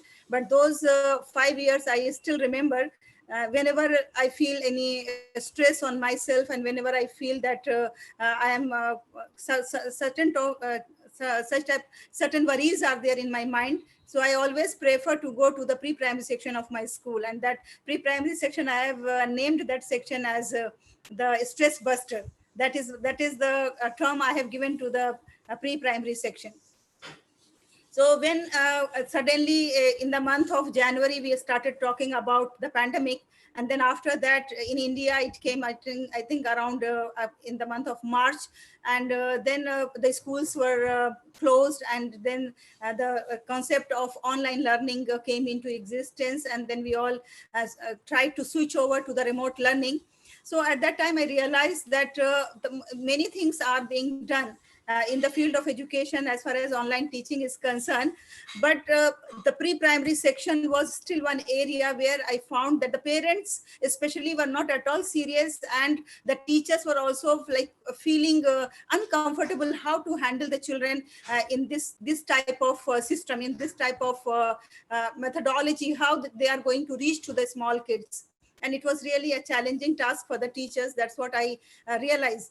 And sometimes I visited the classes, online classes of the teachers, like who were really wonderful teachers in face-to-face classroom. Their classes used to be like, they used to have lots of activities in the classes, lots of singing, dancing, lots of movement. But when it came to online learning, I suddenly found that those teachers are like not seen in their full form. And they are taking these classes, the fear is on their face. They are scared of using the technology, and they are thinking that the children are stuck at one place and I'm stuck at one place, and while sitting at one place I have to just deliver the lesson. So then I thought that we must do something in this field for the small kids. One hand, we have to change the mindset of the parents, and the other hand, we have to change the mindset of the teachers, that now this is the new normal. We have to accept it. We have to accept it that in this way only we are going to teach. And we don't know how long this pandemic is going to be with us. But anyway, even after pandemic also, the technology integration learning is going to take place, and it has taken place in most of the countries, and even in India also. So we have to use this tool as if the students are sitting in front of us, and then we are handling the students and we are taking the classes. So that's why I have purposely taken this topic, that what was missing in the classroom, in the online classroom, especially in the kindergarten, was that the element of storytelling, the element of music, the element of movements, and this, all these things were missing. Although I have seen that very big school, good schools, where the teachers are very qualified, they are trained, they are experienced, they have done all these things in their classes, while the other schools were suffering in this field. So that's why I have taken to share some of the ideas, that how we can consider this system of learning as a normal learning, and then how we are going to make the classrooms effective. So I have taken 4 things, as you all know, that I have taken storytelling, then I have taken theater, and then I have taken movement, and then I have taken music. Music includes, music means that dancing and singing, both I have taken together. So this storytelling, nobody can deny that importance of storytelling. Storytelling, not only from in 21st century, but before that, even even in the BCs, it is said that storytelling was the only method through which the guru used to deliver the value-based messages to the shishya. So this is like very old method of storytelling. And when we narrate any story to the students, the students keep themselves in the place of the actor, and then they always feel that they are the part of the story, and they are not like something different. They are not learning, but they are on the journey of that character. Whatever the character is doing in the story, the child or the listener used to keep himself in that place. So here, like in online learning, how we can do is that, like, one thing I have highlighted, that this puppet show is always very effective mean. So this puppet show can be done. In my lecture, I'm not going to talk more on the theory part. I will just giving you a small tips on the practical part. And maybe you all must be doing all these things. This is just a reminder to myself and to all my colleagues, those who are with me. So this puppet show is going to be very effective if we have the puppets, and we can give the idea to the parents also that they can, online puppets are very easily available. They can buy a few puppets. We can give them like the puppet of any pet, or puppet of mom and dad and family members. So these type of ideas we can give to the parents, and then the children can also have the puppets, and the teacher can also have the puppet. And inside the classroom, they can have some story through the puppets, or some real life situation through the puppets can be done. So this is very effective. Then family fairy tale can be done in the class. Fairy tale mix up can be done in the class. Family fairy tale means that we can give the choice to the parents that any fairy tale they can select, and they can give the character to the family members. Like suppose if they are taking Cinderella, so one can be the mother of Cinderella, the other can be sisters of Cinderella, the other can be the godmother who came. So in this way they can take the characters and they can prepare. And then next day when there is a class, you can ask that not the entire tale, but a scene of the tale can be presented in front of the class with the whole family, and it's going to be like really fun for the parents as well.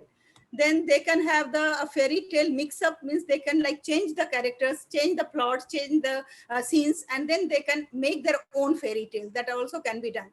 Then we can ask them to have a storyline. So in this we can give them like they have their any book in this house, or any newspaper or any sort of magazine, and we can ask them that they can pick a few words from there, and then with the help of those words they can start their own small stories. And you will be amazed to see that how funny and how creative ideas the children will bring in the class. Then in the same case, in the same way, we can have the bucket list. And then in the bucket list, we have to provide them lots of words, and then we can ask them to, with using these words, they have to make their own stories. Show and tell is a very old method, and we all know that how children enjoy this show and tell. They have to bring their household items inside the class, and then they have to show and they have to name the items, and a few questions teacher can ask related to that item. Then we can have the virtual story club also. And in that virtual story club, we can ask the children to narrate their story, and they can make a video out of that. We can take the help of the parents, and then that video we can have, we can make one like a YouTube platform, or any platform, because there are so many platforms available, and there we can upload all the videos. And then that can be story club, and where all the children can go whenever they find time, or the parents can go and they can pick any of the story. And then when they see the children's story, then they will feel more confident, and they will be they will be more motivated and inspired to do such things. And then last is stimulated problems, like whatever problems are given in the stories, we can ask them that if this problem is children are facing this problem, how they are going to deal in such situation. That also we can organize. So this is some of the ideas about the storytelling. And since we all are given less time, within 20 minutes I have to wind up, so that's why I'll give only 5 minutes time to each slide, and there are only 4 slides in my presentation. So now when it comes to music, so it says about the music, BBC says,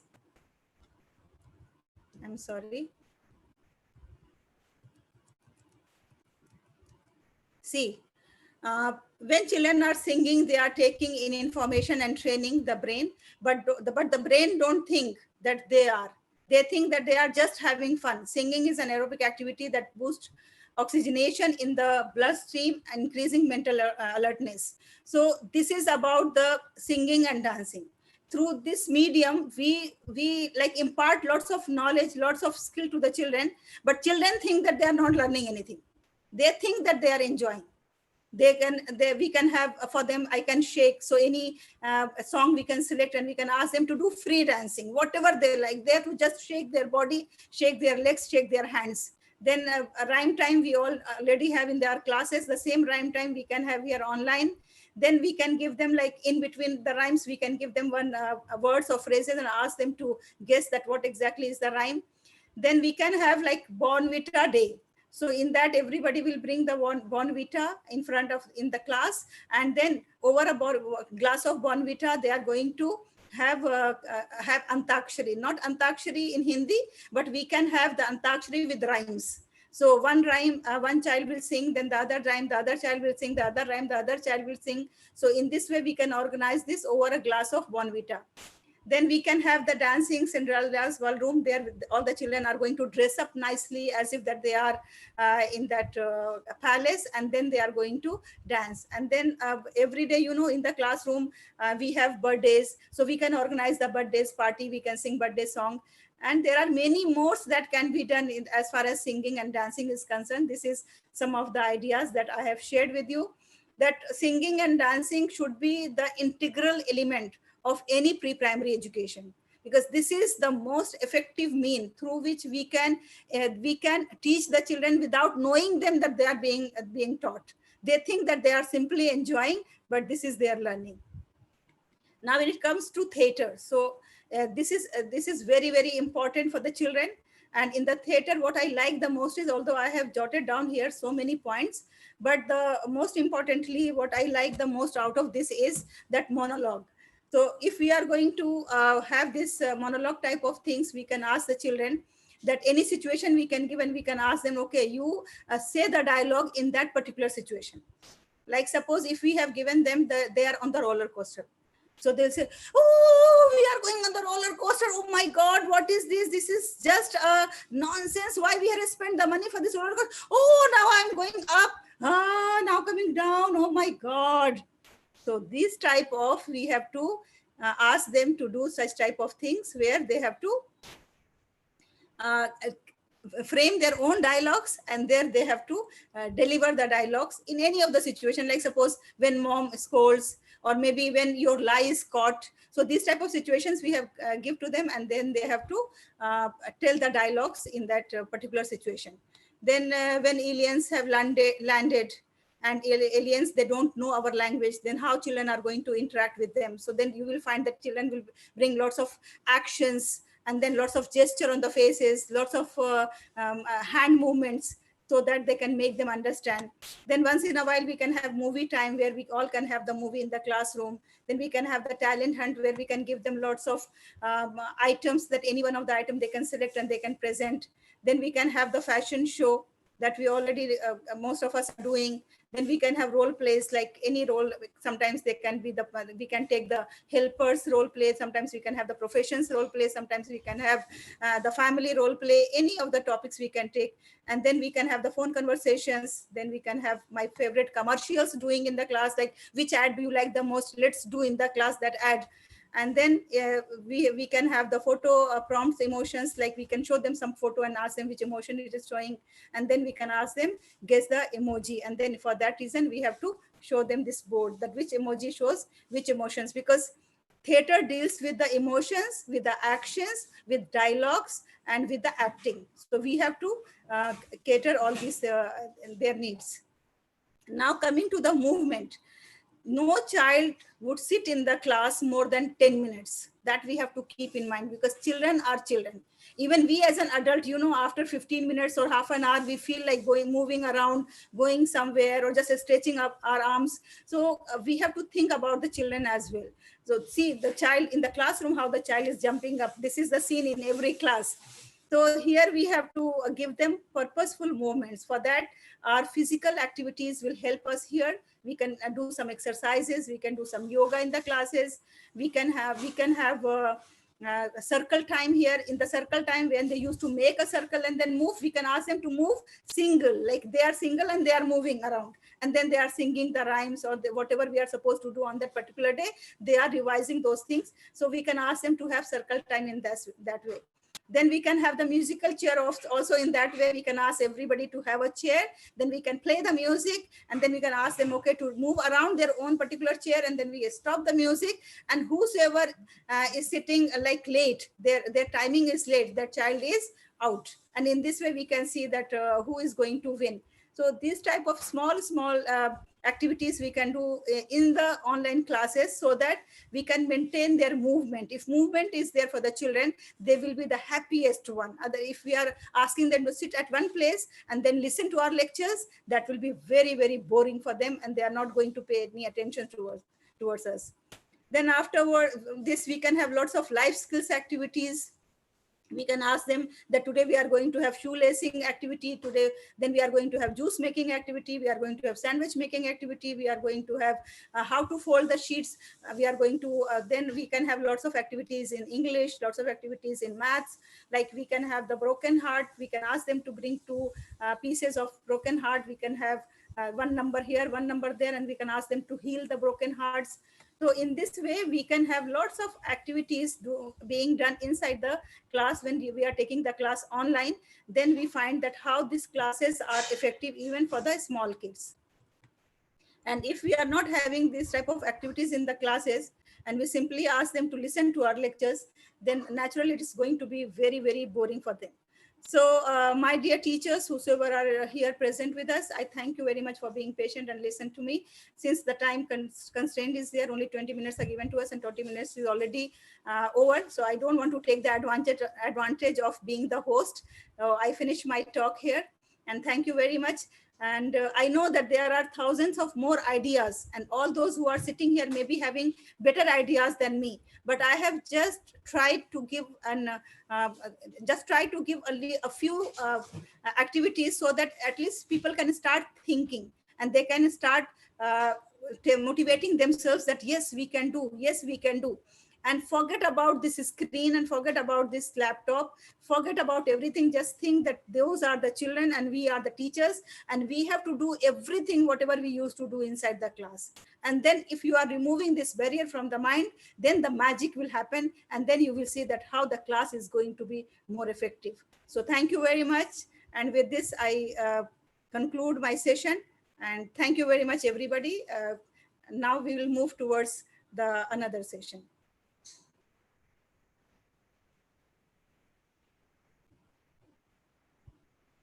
Naturally, we are going to have question answer sessions, but right now it's time to move towards our next speaker. And then afterwards, we are going to have question answer session all together.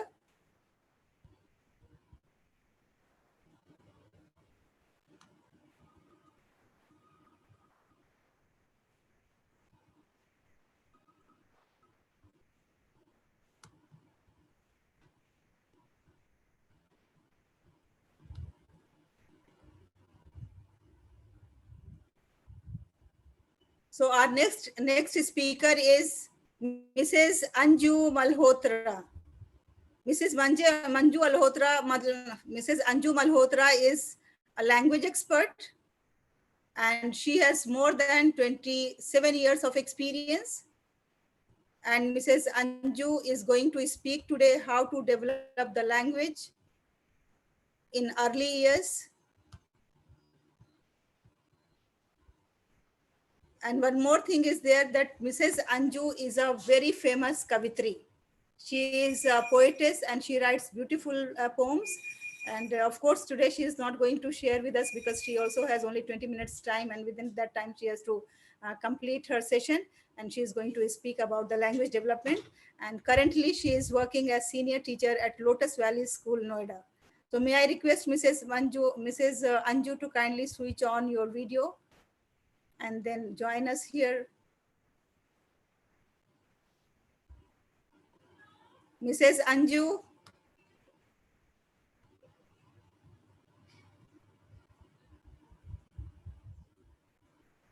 Mrs. Anju, are you there? Can you hear me?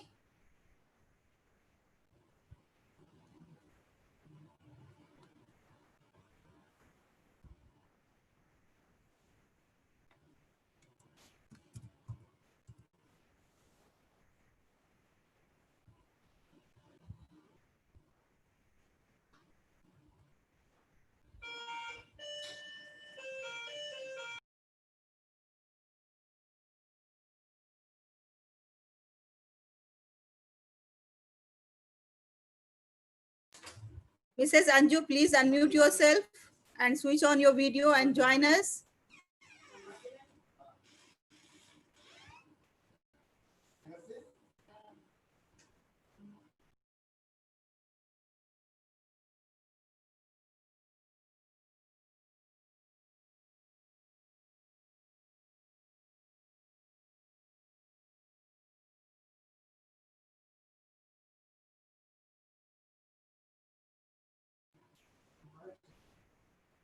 Yes, hi Anju, how are you? Please unmute yourself. Please unmute yourself.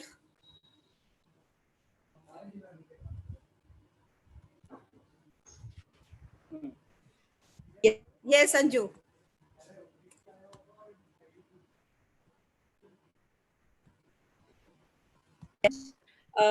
First of all, I would like to thank JAHAN-E and SAET for inviting me today. And my friend and a very good educationist, Dr. Halima Sadia, to give me this opportunity to speak here about this on this topic. The topic will remain same, the language learning in early years, but now our challenges, they have increased as this is COVID time and we all are facing problems in our day-to-day life. So first of all, I would like to, I'm audible? I'm audible? Yes, yes, you are audible. So first of all, I would like you to imagine what we all are going through. If you will imagine with this small example, it will be easier for you to understand the perspective of children. Imagine a child of any animal is born in the evening, 6 o'clock time, and after birth, he sees mother and the nature around him, and suddenly it starts becoming dark because we all know that it will be darkness during 7, 8, and then later on night, and then again in the morning, the light will come and the things will be visible. The similar is the situation with all the children. Believe me, from nursery to 12th. Imagine the child who was going for the school for the first time. Admissions were done earlier in December, and he was prepared by parents that this is your school, you'll be wearing dress, you'll be going in bus, you'll meet friends there. And now what that child sees, he's sitting in front of the laptop or a mobile and attending classes. Similarly, with any child giving 10th or 12th board class examination, he is equally curious that I have to do this in this year, but suddenly COVID came. And the child who was even getting passed out from school, that child is also seeing that darkness because he was having high aims. I'll go to this country, that country for admissions. He again seeing the dark part. So if we understand that they all are facing problems and they all are facing challenges, challenges is the right word, but for them it is problem. So it's our duty as teachers, mentors, parents to give them the vision. We all know that this darkness will not last forever. Ultimately, there will be a morning time when there will be light. The day we will find solution for this pandemic, everything will be normal. But now we are having a new normal. So now I am coming to my topic. My topic is language teaching in early years during pandemic. So all the children from nursery to 12th and even the adults are facing a very different time. Different time. I will not say difficult, because now we are little used to it. We are dealing with the things, but it's a different time. Now we have a different normal. So first of all, we have to understand that the light will come. It will be again morning and we will be able to do the same things which we were doing earlier. But during this time, our moral responsibility is to guide our children, to motivate them, to make them feel happy, to make them understand that this is also a part of life. Even when we talk to our parents, they say, even we have not seen such kind of time. We say, we have not seen such time. The children are also going through the same phase. I would like to mention here that language gives a very different vision of life. And without language, we can't talk, we can't understand. I here would like to quote Nelson Mandela, who once said, One can't share his hopes, aspirations, or grasp history or appreciate poetry without this language. And I add to this that we can't even communicate without this language. And today we are teaching language in this time of pandemic without that all practical things which we were doing in our classes. So it's not only important for us to learn one language, but it's important for us to learn different languages. Here, I would like you to utilize this time of pandemic and imagine if parents, although I agree, and all the researchers also prove that it's difficult to learn a language at the later stages and children learn it fast. So how about having a very good idea? We are also getting a lot of time as we are not going to our offices, working from home, and our traveling time and many other times are cut. So we can learn a new language and our child will also learn a new language. So this is one important aspect which we can do. Now, second thing I would like to tell you that it is not only important to learn one language, we can learn the other language, and the other language will give us a vision for a new world. The quote which on language which is most popular is that limit of language means limiting our world. If we limit to one language or two languages, we are limiting ourselves. So it's better that we should not limit ourselves and we should be more receptive towards the things. Now I'll come to the early years. Early years, children are so they have the ability to learn language so fast. Here I would like to give example of my son. I was working. Okay, I'll tell you that later. First of all, I'll tell you what happened. We went for his admission in a nursery for a nursery class, and it is a very good school of Noida. And the principal was also there. That time she was principal, Mrs. Tesler, and now she's a good educationist. When we entered the room, some general questions: what's your name, mother's name, father's name? And immediately the current principal, Mrs. Tesler, asked my son that, "Beta, what do you want to become?" And he said, "An IAS officer." Believe me, this was not taught to him at home, that you go and so tell this. And when we used to discuss at home what you want to become, sometimes he used to say a policeman or different examples. Doctor also. He was fascinated with doctor also. He used to give us these examples. But here he said an IAS. Believe me, the principal was so impressed, but she was somewhere having a doubt that must be the parents, they have guided him to say this. She said, "Why?" He said, "Because IAS has lot of power." Power. Imagine this power. Anyway, the interview went on well. He got admission. She hugged him and so on. But we as parents were thinking that where it came from. We never taught him. Then we realized that my school, I was working in a residential cum day boarding school. It's a very known school of South Delhi, and there was an IAS coaching center. I often used to discuss at home that IAS, so many children, they qualified and we are doing this for them, we are doing this. So he learned the word, he grabbed the word IAS. And then my husband recollected that due to some episode of news, he mentioned that IAS has lot of power. The small child could only relate that the power because he has seen Popeye, his cartoon character, and he related that IAS and power.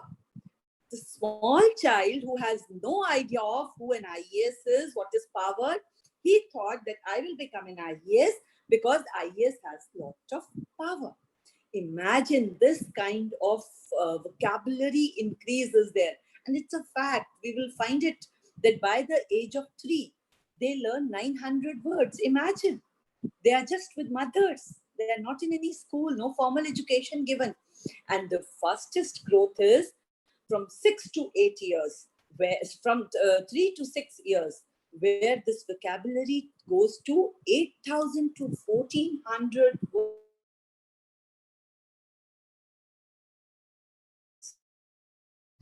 Kids, those who are either learning or they are learning more and more of words.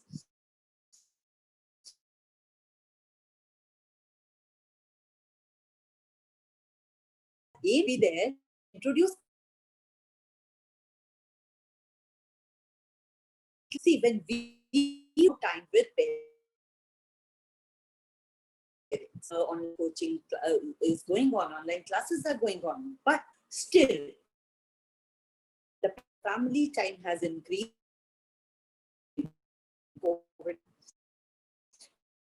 has given us some that peace and family time. This time, we need to say the correctly.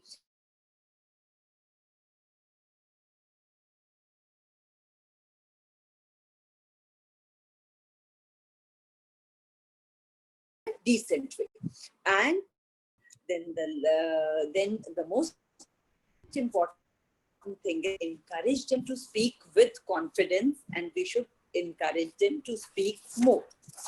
Now, seven domains have been given of early childhood development. In that, language is kept to be the primarily one and the most important one. So I feel that we should also agree to this, and we should work on language development.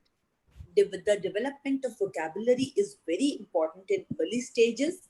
It's astonishing that the early years of schooling gives you the most of the information on languages, and it comes from reading. You can give more. Dr. Halima gave very good ideas about creating story clubs. Now we have a lot of social media platform. We can easily tell a child to narrate a story. The family will be involved in that. Here I am teaching senior section, as Dr. Halima mentioned.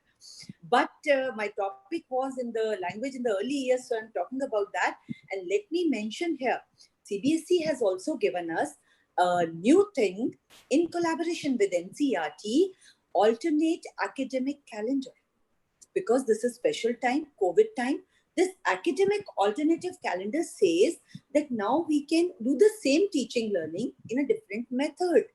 We can tell a child, we can give him a topic, he can discuss it with the grandparents or parents, and he can prepare a video, and that can be uploaded anywhere.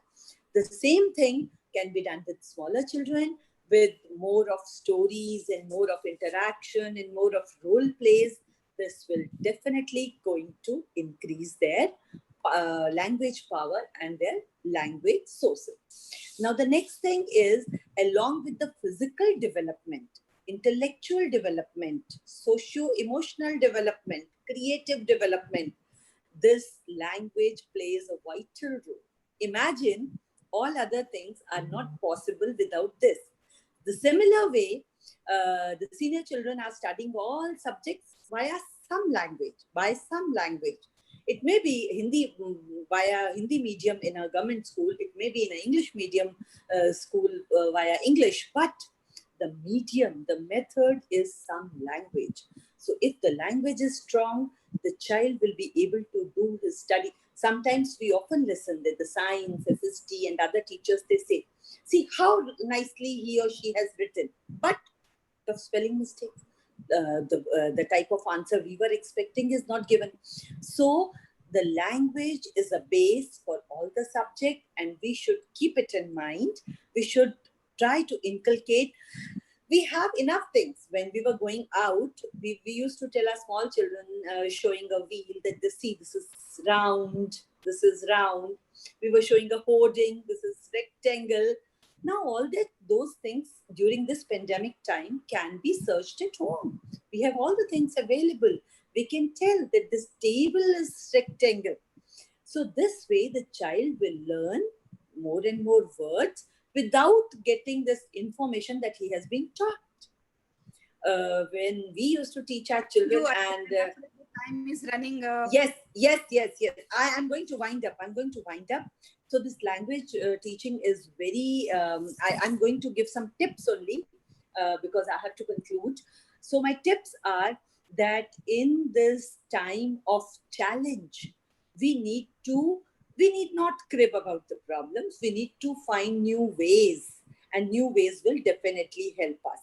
We need to, as TV and news are showing more and more of COVID, so we need to use positive words, which will be having a very good effect on us. Then children, they are learning language simultaneously. So we should try to give them more channels which are informative. There are many informative channels on television also and other ways also. And then I would like to tell in end that please give quantity and quality time to your children, as by the grace of God Almighty, we are getting time. Imagine the lot of traveling time is cut short. Give that time to children. The modern children, they are facing many issues during COVID, but it's the responsibility of we parents and teachers to give them a new direction.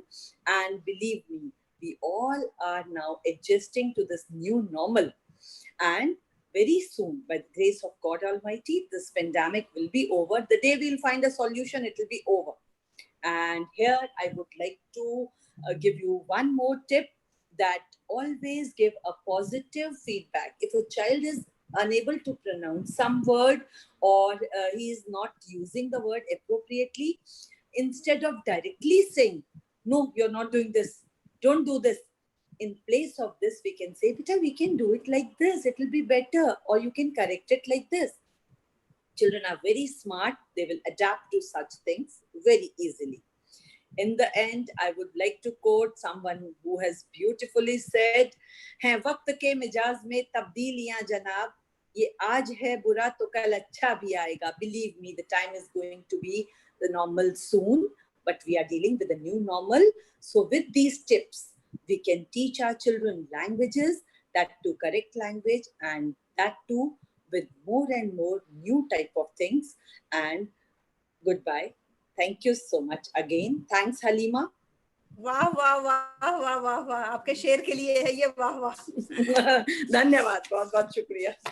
So thank you very much, Anju. It was really like very comprehensive. It was like within no time you have just given the tips to the teachers, those who are here, how we can take care of developing the languages of the children. So yes, I try to do my level best. Yes, I hope that there must be many questions, but this is the time to listen to our Definitely, I'm there for QA session. I'm there for QA session. Yes. So this is the time when we are going to listen to our last speaker, and our last speaker is from Sri Lanka, Miss Zoena Mohammed. May I request Miss Zoena Mohammed to kindly switch on the video and then join us here. Miss Zoena. Hello, Assalamu alaikum, ma'am. How are you? Yes, I'm good. How are you? Alhamdulillah. Doing well, ma'am. Yeah. Thank you So for the Miss opportunity Zoena, and really looking forward. yeah, thank you. Ms. Zoena has 16 years of experience in education field. She is trained and taught in UAE and Sri Lanka both. She is the director of Splash and Spring social service platform for the old and feeble people, youth and young children. And she is the director of Crystal Roses Academy, a social service platform for educating young children and teacher training in Sri Lanka. So JAHAN-E and ACT welcomes you, Zoena. And now the stage is yours. Please go ahead. Okay, here we go.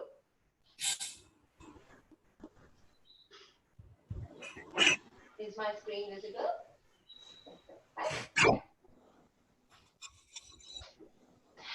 Okay, so hello to all. And what a knowledgeable journey it has been so far. So much of facts and so many reflective ideas we have gotten. And I'm Zaina, yes, I'm in the educational field for the 16 years, and I take pride in it. I've been blessed to start my journey as a shadow teacher, and then get into a teacher assistant, to be professionally qualified, and then to be a class teacher for different grades, schools, and institutes.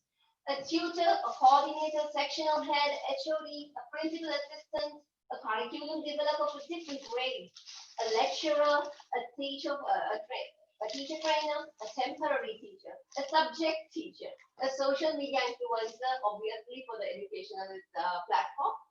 Well, but nothing amazes me more than being in a classroom full of toddlers and kindergartners.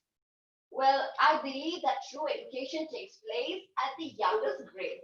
And I'm 100% sure that Halima ma'am will, and the rest of the team will agree with that too.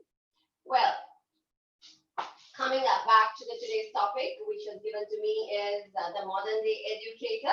Well, we can first look upon the traits a modern day educator should have. Well, if you type it in the Google, definitely you will find the most common obviously the subject knowledge, the communication skills, the tech savvy. You need to be net savvy also. Apparently, you should know what you're looking for, and so that you can get the proper results. And we need to be upgraded with the latest styles, and we need to update ourselves as well.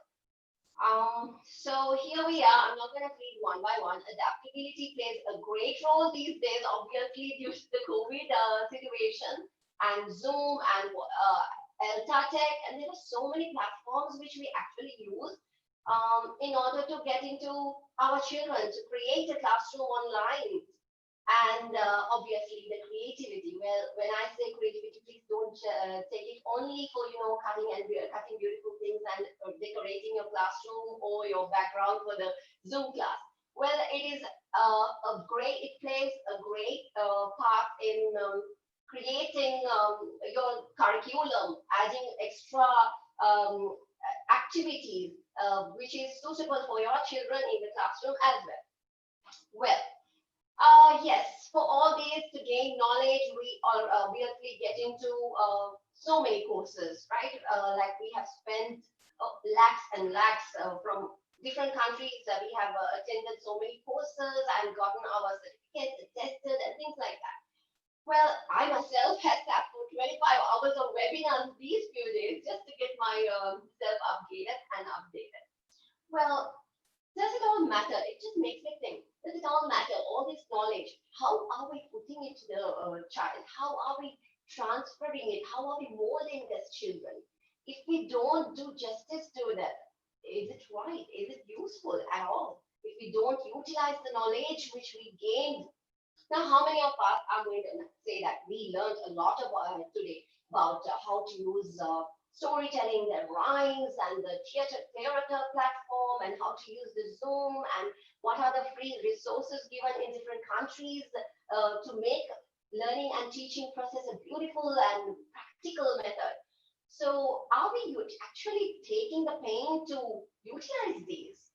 So that is the question here. That is my part of what I'm going to make you realize is, I want you to feel that we need to rethink about it, reflect, get feedback, and work on it so that we can touch upon these areas. Well, yes, we all agree. We all can agree. It's not just the knowledge. We must also include emotional development, moral values, which is why we have included PSED. The 4 C's to make sure children are learning to think critically, so they know how to communicate using different modes. It's important that we create a generation that is creative and can produce the best while working in collaboration, right? So that is why we have brought in the 21st century skills into our educational system. Well, there are so many other aspects which I'm not going to touch upon, since how long are we inculcating this knowledge in our children? We have included the 21st century skills in our curriculum, in our lesson plans, right? Haven't we? And we still see children who cannot work together in a team, let alone children. Think about the big adults, right? Like you put a bunch of teachers together, there will be a lot of conflict, which the supervisor or the superior person has to face, unfortunately. Well, this is what I'm talking about. Children who cannot speak to the one who is seated next to them. Think that this webinar is conducted on a physical platform, apart from the technical background. What if it's not from Zoom and it's conducted physically? How many of us will be speaking to the person who's right next? Or maybe we will speak only to that person and not to the other people, right? And even to get into a webinar, we will try to go with our friends so that we will not be lonely. Hey, where is the communication skill? We are educators. We are in this platform. Shouldn't we be the example? Shouldn't we, be able to go and speak to people, right? Right. So, how many educational platforms takes the real life application criteria very seriously? So we have faced a lot of issues here, and when we actually think about it, what we are providing them is just another knowledge. Like, yes, I know all of us are doing hands-on activities, and I really love hands-on activities. My class is always on playway methods, and I just keep looking for all this. And when I learn something from a webinar or something, I really need to try it out. I've got that hunger in me. So when I try it out, and if it goes wrong, still I keep fighting and making sure it works. And if I don't get it right, I speak to my superiors. I speak to different people who I can get enlightened and get it properly fixed. Well, that's as an educator. But what are we doing wrong here? We have included the required lessons in our curriculum qualifications, lesson plan methodologies, etc. We can actually think about it. When we actually think about it, what we are providing them is just another knowledge. We are transferring more facts, and yes, this time with more hands-on activities, which is once again theoretical, I feel. Well, give me a shout out. Like how many of us are taking the real life application forum column seriously, right? We have mentioned it, maybe it's there somewhere in the column, lesson plan or the curriculum. Well, are we taking it seriously? Are we applying it? How seriously we take it? Well, give me a shout out in our chat box if you're providing a child initiated activity or a child led activity. How frequently you have it, and then will it be challenged? How would you challenge the child to assess the student if they have achieved the skill? I'm not talking about the regular assessments. Here I will provide you an example of how what I'm speaking. So, okay. So now we have on the screen is okay. So this is a grade 1, 2, and 3. Okay, or maybe it can be in a kindergarten also, but this incident happened in grade 1, 2, and 3. All grades were given a common platform that it was conducted in the the front yard of the school, a farmyard where they sold eggs and milk in one stall, a petting center and milking activity in another stall, and Cafe de Farm, a restaurant, was on the other stall. So they also included souvenir center where they sold products for real money for the adults who came during the kindergarten exit hour. So the educator was the all-rounder. The tasks were discussed. Children were asked to take up whatever they liked to do, and even to arrange and organize the event. They made invitation cards to the leaders to the school and took pride in explaining it about what they will be doing on that day. So guess the topic they have been learning during this month. Say that this is the end of a month or once in 2 weeks activity. So guess what the subjects they were learning? Well, if you have guessed right, yes, they have learned literacy, they have learned numeracy, and they've been assessed through language and communication, measurements, still life application, environmental studies, and what are the other core subjects which we can include into this list? Well, if you have guessed it, then you are right. You get 3 awesome golden stars on your shoulder. All the best. Well, also, if you have been guessing any of these criteria, well, you have done well too. Don't you think in such activity they develop social skills? Don't you think they develop listening skills? What about the moral values such as empathy, sharing, and even helping each other, right? What about problem solving?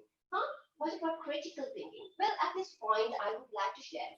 When I was observing this activity, the teacher of the classroom, the teachers, they were nicely seated in one place. Okay, they were nicely seated in one place, and they were just scribbling. They were not taking part of this activity at all, at any point. And it really disturbed me. Sona dear, I'm sorry to interrupt you. You are going so well, but just we have to keep in mind the time limitations. So please just try to wind up. Okay, how much more time do I have? You can wind up within 3-4 minutes. Okay, sure. Okay, so then there is this teacher.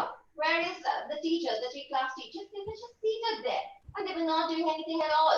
So just scribbling, looking, smiling, scribbling. I was a little worried. I was like, okay, what is going on? So then I went to them slowly, after checking all the stalls and everything, having all my fun. I went back to the teacher and I checked. I was so curious what they have, those chicken bits of papers, what they have in their hand. So I checked, there were 2 lists. One list had nothing to do with today's activity. it was an activity which was conducted before. And the activity and the list had, okay, it says aquatic animals, and then it had, it says, what's it there? It says, Kian has been rude to the customers. Kian was unable to show empathize on other children, and he couldn't take turns. But in the new list, which is today's activity, the farm activity, Kian has been very polite to the customers in his stall. You know, those kind of moral values, the social skills, those are the things which they've been touching upon in this. Along with, yes, there was a criteria where, you know, a column for Kian couldn't give the proper balance for the customer at the counters, because they take turns in that as well. So such things were going on. Well, if you have guessed all of it, these rain and stars are for you itself. Well, I'm not going to show you these videos. I think many of us have shown it, shown different activities in your classrooms.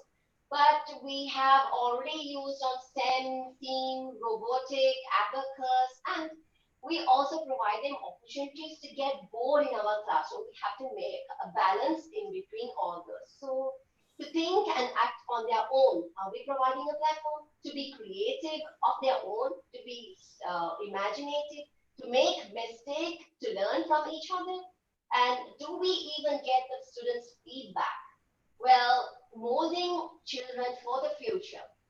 What I've been speaking to you now is about what's happening in the classroom and how it should be at the modern era, because we are already in the modern era. But we should also have in mind that we are molding children of today for the future, right? So I don't think we have time to go on all of that, but I would request you to observe them very closely. And if you see this video which is going on, it is just a play place, and but for the child, it's a different imagination. Look at how he feels it, how he shouts at it. It just takes me to my childhood also. I was so imaginative, and I'm sure it happens to you as well. So we need to be open to understand their laws, their rules and regulations, their logic, so that we can take a small hint of what we are looking forward for in the future, so that we can prepare our lessons accordingly as well. So we need to include strategies to derive original thoughts of the child himself, so that further tomorrow we can deliver much better people, much better humanity, people with humanity and ideas, fresh ideas. And so modern day educator, yes, I think everybody has touched upon the same topics. Well, here is a checklist which I'm not going to go through one by one. You can just take a screenshot. It's about evidence-based teaching and learning. You can get, research. You can research on all these. Obviously, Wikipedia and Google, we are so lucky these days. So these are some skills, and here I'm going to count to 5. 1, 2, 3, 4, 5. I hope the screen is taken. Well, the next one also, here it is. So you can take a screenshot of this. If you want to speak any about this, any questions about any of these topics, I am here for you. And I think I have covered my area so far, and my objective is covered. And these are my details. You can contact me if you want to know anything about the list, the checklist, which I have shown to you at the moment. So I'm very much available in WhatsApp, and this is my Gmail ID. And hats off and happy educating. Halima ma'am, over to you. Thank you very much, Zoina. And it was really very, very informative session and lots of ideas. And I hope that the teachers who are sitting here, they must have gained many things from your presentation. And you are still here for the question answer session. So maybe they are going to ask a few more questions during that time. Now, this is the time to call our guest of honor for the event, Janab Kalimul Hafiz Sahab, who is an educationist and who runs lots of institutions and schools. And Kalimul Hafiz Sahab is presiding over the function today. And after this presidential address, we are going to have question answer session. So may I request Mr. Kalimul Hafiz Sahab to kindly switch on his camera and then join us here on the screen. And may I request Zoina now to thank you very much, Zoina, for being with us. Take care. Bye-bye. Yes, Kalimul Hafiz Saab, how are you? Please unmute yourself. Yes, Kalimul Hafiz Saab. Yes, hello everyone. How are you? So, yes, am I audible to you? Yes, you are audible. May I request everyone to please switch off the video for a while. Let Mr. Kalimul Hafiz complete, and then after that, we are going to have question answer session. Yes, Kalimul Hafiz Saab, you have 10 minutes time. Yes, you are audible. Please Yeah, go okay. ahead. I'll finish in very early time, inshallah. Hello everyone. First of all, I would like to thank Dr. Halima Sadia for inviting me uh, today to preside over this informative international webinar on early childhood issues during COVID-19. So first of all, let me congratulate to organizers, speakers, and participants for being part of this successful international webinar. It's a very thoughtful topic. Dr. Halima, as I know, is a very active and always organizing activities relevant to current issues. She has a true educationist spirit. I appreciate her idea behind this webinar to educate parents, educators about taking care of children during this time, in fact, tough time. I think people talk very less about the issues faced by children, and this was much needed to address that. So I appreciate that. So thank you, Dr. Sadia, for having me again. It was a joy listening to all the speakers. All have expertise in early childhood care and education, but I don't have a background in early childhood education specifically. But as an educationist and a parent, I learned a lot from this webinar. I would like to give a little bit information on my background. So I run a school and coaching institution in India, one in Delhi and one in rural part of North India. And I work on education among Muslims, Muslim minority community in northern part of India. So most of the stuff has been covered by the speakers already. So I would like to sum up all that has been said through my presentation and my understanding of early childhood. I'll finish it in very short time. So I would like to talk about the various issues faced by children during this pandemic time, because I am having a lot of difficulties in running online and this online education, especially for the primary section. So I can share with you. So how can adults and caregivers solve these issues and contribute to the positive growth of the children? So let me share my screen first. So I'll finish in very short time, don't worry. So please enable this screen sharing function. Dr. Halima Sadia. Yes, that's what I'm trying to do. Please allow me.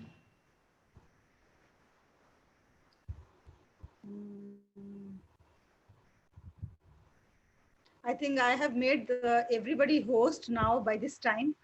So I think that. So no issue. So no issue. I'll speak from my.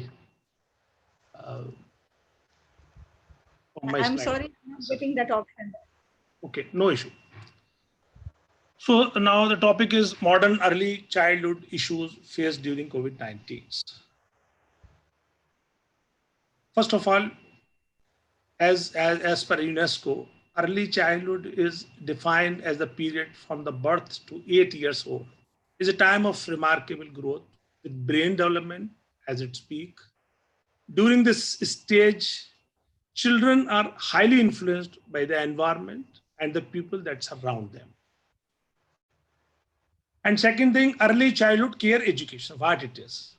Early childhood care and education is more than preparation for primary school. It aims at the holistic development of a child's social, emotional, cognitive, and physical needs in order to build a solid and broad foundation for lifelong learning and well-being. So ECCE has the possibility to nurture caring, capable, and responsible future citizens. And the main reason behind this topic is being discussed. This COVID-19.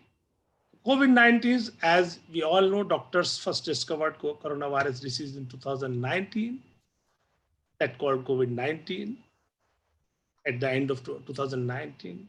The coronavirus outbreak has changed many things about our daily lives, but even during this uncertain time, it's a sure thing that our children are still learning, growing and developing. So there are many things which we have to think about. From my point of view, first thing is the protection against the infectious disease and stress. So since you are all expert and you have spoken on the subject, but I'm speaking out of subject, but covering all your topic. So for some people, losing a job would be stressful normally, since schools are closed. So would having to home school suddenly. So, but these things are even more stressful when there is a dangerous virus in the world. It is important for all of us to stay away from the others physically. This will help keep the virus from spreading in our communities. But it is also very important to stay connected to people we care about. This is true for children and adults. So to understand that children's reaction to the pandemic may vary because it depends on the children to children. So children's responses to stressful events are unique and varied. Some children may be irritable or clingy, and some may regress, demand extra attention, or have difficulty with self-care, sleeping and eating. New and challenging behaviors are natural responses, and adults can help by showing empathy and patience and by calmly setting limits when needed. The other point is to provide age-appropriate information about COVID-19 to our children. Because children tend to rely on their imaginations when they lack adequate information. So adults' decisions to withhold information are usually more stressful for children than telling the truth in age-appropriate ways. Adults should instead make themselves available for the children to ask questions and talk about their concerns. For example, provide opportunities for kids to access books, websites, and other activities on COVID-19 that present information in child-friendly ways. In addition, adults should limit children's exposure to media coverage, social media, and adult conversations about the pandemic, as these channels may be less age-appropriate. Ongoing access to news and social media about the pandemic and constant conversation about threats to public safety can cause unnecessarily stress for children.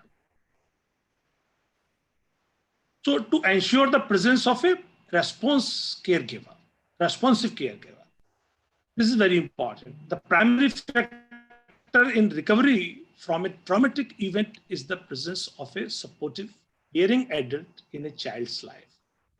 Even when a parent is not available, children can benefit greatly from care provided by other adults, such like foster parents, relatives, friends, who can offer them consistent, sensitive care that helps protect them from a pandemic's harmful effects. Children's well-being depends on the well-being of their parents and other caregivers. Caregivers must take care of themselves so they have the internal resources to care for others. To this end, adult caregivers can engage in self-care by staying connected to social supports, getting enough rest, and taking time for restorative activities. It's like exercise, meditation, reading, outdoor activities, prayer, etc.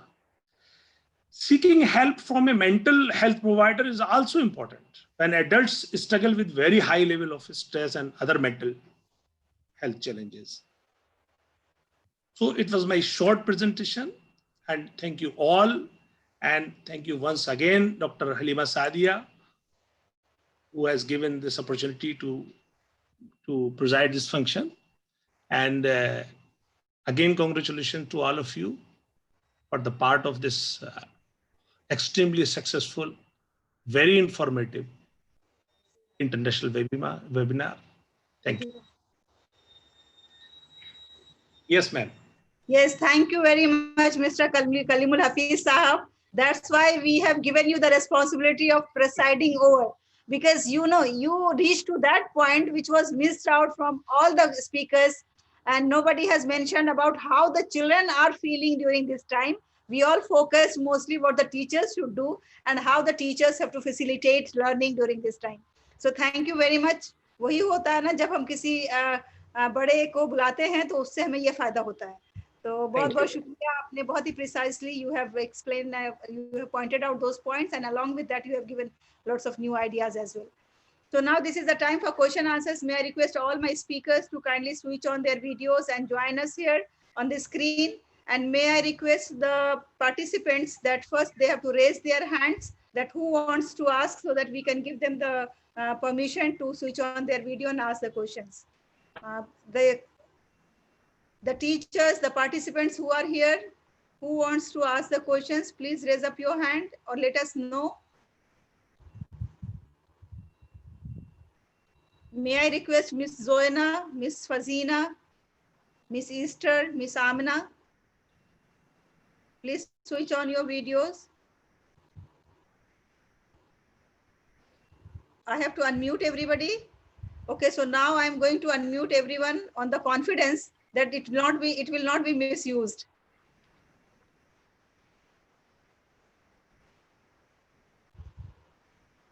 Now you unmute yourself. From here I have done.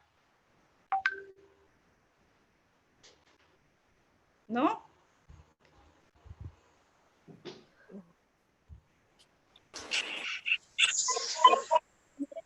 Now check. Yes, okay. No, it's done. You see? We have unmuted ourselves, but video is not showing. For that also you have to give us permission. For those whose video is not there, the only solution is you please exit and then come back. Now there is no other solution. Okay, okay.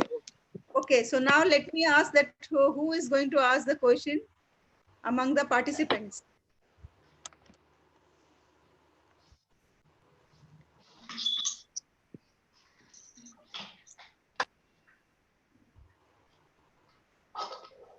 On their mails, they have sent me lots of questions that I already shared with the speakers.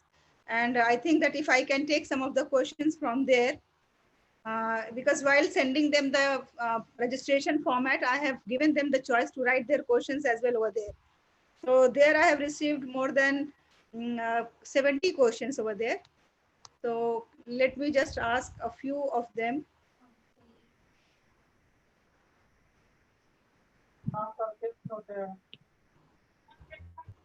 Somebody is speaking?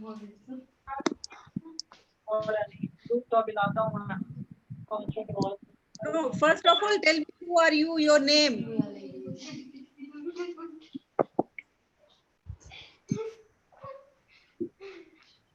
अपना नाम बताइए, आप कौन सा बोल रहे हैं?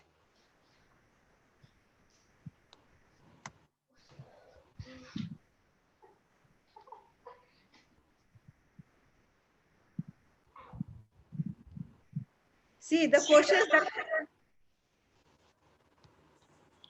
the question I have was, yes, who is there?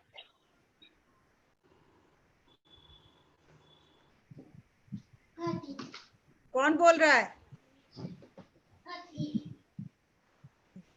I think you please ask that email question. In the meantime, you may ask. Okay. So on the email, the question was asked that online classes, how to ensure that it is interesting, and children's concentration, how we can build during online classes. Mrs. Reena, I think if you can answer this question, that during online classes, how we can make the classes interesting and how we can enhance the concentration of the children. A lot depends on the child's interest. So first we need to develop interest on the subject. If the teacher is making it interesting by using stories or connecting with some anecdotes or addressing children by name, that is very important. Suppose the child is distracted and moving here and there, if the teacher calls out her or his name and then make it maybe connect with an attitude or attribute there, then the child is all the more alert that she's talking about me. Okay, yes, you are moving. So why don't you tell a story here? So this is how she can grab that attention, make it more interesting and interactive. Because a lot of time we feel that if it is one-way communication, that the children lose interest and they move around. And she can give a gap of every after 15 minutes for 2 minutes, so you can stand up and sit and do some body movements. So because children are naturally moving all the time, so it is very difficult for us to expect them to be seated all the time for 1 hour or 2 hours or so. So we need to understand their needs as well as we need to make it more interesting and flexible. Okay, thank you very much. So basically you have given them two ideas. One is that we have to use things so that they understand that the teacher is watching us and teacher is seeing everything, whatever we do. And secondly, the teacher herself has to do some movement after 10-15 minutes and ask them also to do the movement so that they have their concentration back. Yes, Zoena, do you have some ideas about this? Like these two ideas ma'am has already. Yes, ma'am. The thing is, that no matter what activities we do, we still come across children who doesn't want to sit. So the first thing we can ask the parents to do is, we can ask them to like the sitting position and the environment. We must ask them to focus on that first. If they are sitting too comfortably on a sofa or something like that, then with time, they tend to sit down and relax too much. So if the chair is rigid enough, and if your activity has weight, just like Ma'am Reena also has spoken, if there are activities which involves movement and captures the attention of the child, then it will be successful. Okay, just such a lovely idea that actually a seating posture also makes a lot of difference. And I think Zoena is pointing out to me only, isn't it? That if you are No, sitting, I'm speaking from experience. These are things which I have faced. I think although to me also, but I am very attentive. So the chair has to be straight and the children should be given comfortable seats so that their concentration is for the longer time. Okay, that's really great. Fazina, do you have any idea about this? How to make online classes interesting and the concentration, how we can enhance? I believe for children, we should have more visuals, like those animation visuals, which will catch their attention. I totally agree with what Miss Renu and Miss Vina said. All right, that's another good I will say another good suggestions. Yes, there are many ways. There are many ways to make it interesting, but very importantly, it really attract their likes and dislikes. Once we know their likes and their interests, I think everything will go smoothly. Yes. Okay, thank you, Miss Fazina. And anyone else would like to add something? Otherwise, I'll move to the second question.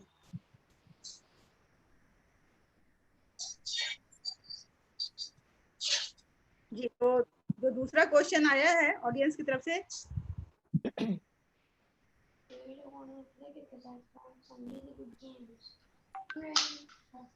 the next question is how to convince the parents about the effectiveness of online learning. The person is asking that the parents think that this is just a waste of time. They don't realize that something is happening online. So उनको ये ऐसा लगता है ना कि अरे क्या कर लेंगे ये ऑनलाइन में खाली वो कुछ तमाशा हो रहा है. So how to convince the parents that this online learning is really effective and it is really happening. The children are learning. Who wants May to? I, Halima? May I? Yes. Here, I would like to mention that I'm not giving this answer just because it is a question. We practically faced it. You know what happened? Some parents, they inquired in the beginning when online classes started that, ma'am, they are not useful. Children are not doing this. What is happening? I told them that now children are in class, now children are at home with you. You sit for one day. Next day, that lady sat with the child. I was teaching very known story of Premchand, Bade Bhai Sahab, as I'm teaching senior school. And believe me, after that, she called me that, Anju ma'am, it was such an interesting story and it was such a good session. So we have to convince them that you sit with them and see this is not mockery going on or this is not formality going on. We are teaching children.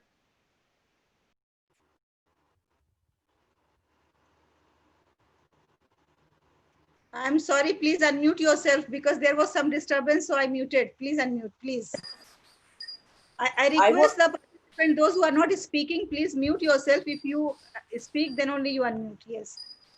I was telling you a practical example. One of the mother, we have all type of parents. One of the mother was very furious in the beginning when the online classes started. She mentioned very clearly, I'm a class teacher also, she mentioned that, ma'am, what is this happening? How children will learn? Do you think they'll be able to learn by this online classes? I said, definitely. Now the time is changing. We have to change ourselves. You do one thing. Tomorrow you sit with your child for my class. I was teaching Bade Bhai Saab's story of Premchand, a very known story. And after the session, believe me, that mother called me and she said, ma'am, the story was wonderful. You people are doing so good work. So we have to convince the parents that it is not mockery going on. It's not formality going on. We are teaching the way we were teaching. We are using innovative method. And now they can monitor also. They can see. I have literally seen my physics, chemistry, and maths teacher. They are using boards, they are using activity, everything is going on the way we were doing in school. Just the only thing is that we are doing it online. So the need is to convince the parents that too properly and practically. This is what I feel. Okay, thank you. Thank you very much, Anju. Now, somebody wants to add on this. How you have convinced your parents, Reena madam? Yeah, so one point which I mentioned in my presentation also, the children, they miss their teachers, they miss their friends.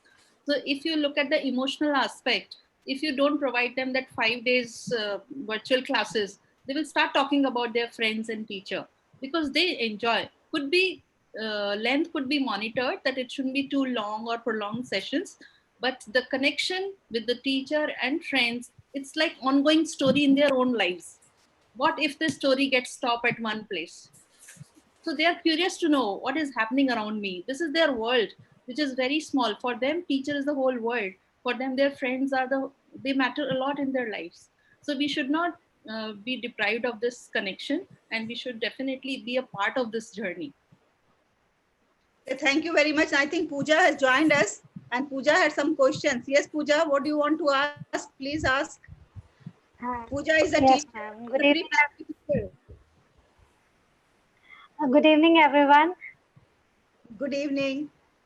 Ma'am, I have two questions. First question is, I just want to know, like I have 14 kids in my class in pre-nursery, but only 8 are coming. 8 are coming on for online classes. I myself don't want to come online. So how I can more, motivate them to come online classes? So this is first question, that how she can motivate the children to join online classes. Only 8 are coming online out of how many? 14. Out of 14, 8 are coming. You are lucky. It is more than 50%. Yes, who wants to reply to this question, that out of 14, only 8 are attending the classes? How? But ma'am, I want every day I'm sending the worksheet.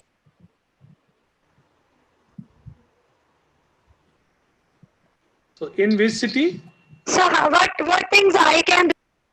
Is it in Delhi? Is it in Delhi? That No, it's no, sir. It's where it is? the school is in UP. It is in UP, sir. UP. Which district? It's nearby Jhansi. It's on the highway. It's Yeah. on. Actually, I am also facing the same situation. We are having only 30 to 40% students online, and the rest are making different excuses. So I think it's very normal thing, especially in UP.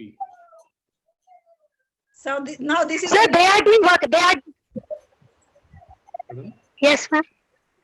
I think that now this is the new. Ma'am, I have second question now. Ma'am, I have one more question. Ma'am, I have one more question. It's related to that, the 15 months old baby. We have one speaker from Singapore. I want to ask from her. Sometimes parents are asking that how we can motivate the 15 months old child. What kind of activities we can do with 1.5 years old kid? Can you just tell me? Hi, Miss Puja. Hope you're doing Yeah. well. Right. Yes. Okay. For 15 months, usually our activities are because the child is able to walk already. Yes, ma'am. Okay. Yes, ma'am. Okay. If the child is able to walk, then you can start asking to kick. Because those who are already able to walk, they like gross motor activities. Those kicking. Yes, yes. You can teach them overarm, underarm throwing. You can even let them have messy play, like water play, Okay. play around with paint. When you give them paint, Yes. ensure that it's edible, right? And ensure Yes. there's always supervision and they will not disturb you. They will just be in their play world. Trust me. Okay, ma'am. So Thank you, ma'am. Thank I you, Pooja, for your wonderful. add something here. Yes, Reena wants to add. Yes. Yeah, we also handle infants and children onwards this age group. So for early childhood education, when you talk about infants, the child who is walking around, like ma'am said, that you can give some sensorial play. So always remember, children learn by 4 ways. One is play, second is games, third is sensorial integration, and fourth is language. So you need to talk to the child, you need to build vocabulary around, you can show the object. So you have to focus on these 4 areas and you will find a lot of ideas even on Google. If you search typical category, how to have different games for this age group, you will find, I can always share some links with you where you can find free downloaded applications, and you can have multiple sensorial games like ma'am said, messy play. So sand, water, paints, let them play, and we can have easels and we let them do whatever they want to do, and then we can give them the space, like I said, that you can paste the sheets on the wall. Also let them have this handprint, because you have to give them entire space where they can explore their sensorial grip. They can paint, they can brush, so it is all for their sensory and dexterity. So you have to give them the right equipments, resources, and build a language. Maybe big pictures will help, and you can build a vocabulary. A child who is not able to speak can learn 20 to 40 words in a day. That's the capacity of a child. So we should be ready as a facilitator. Thank you very much. Thank you, Pooja, and Thank you, all ma'am. speakers. Now this is the time when I have to honor all our speakers, those who are with us. So I'm going to present a small token of our appreciation to the speakers. And let me share.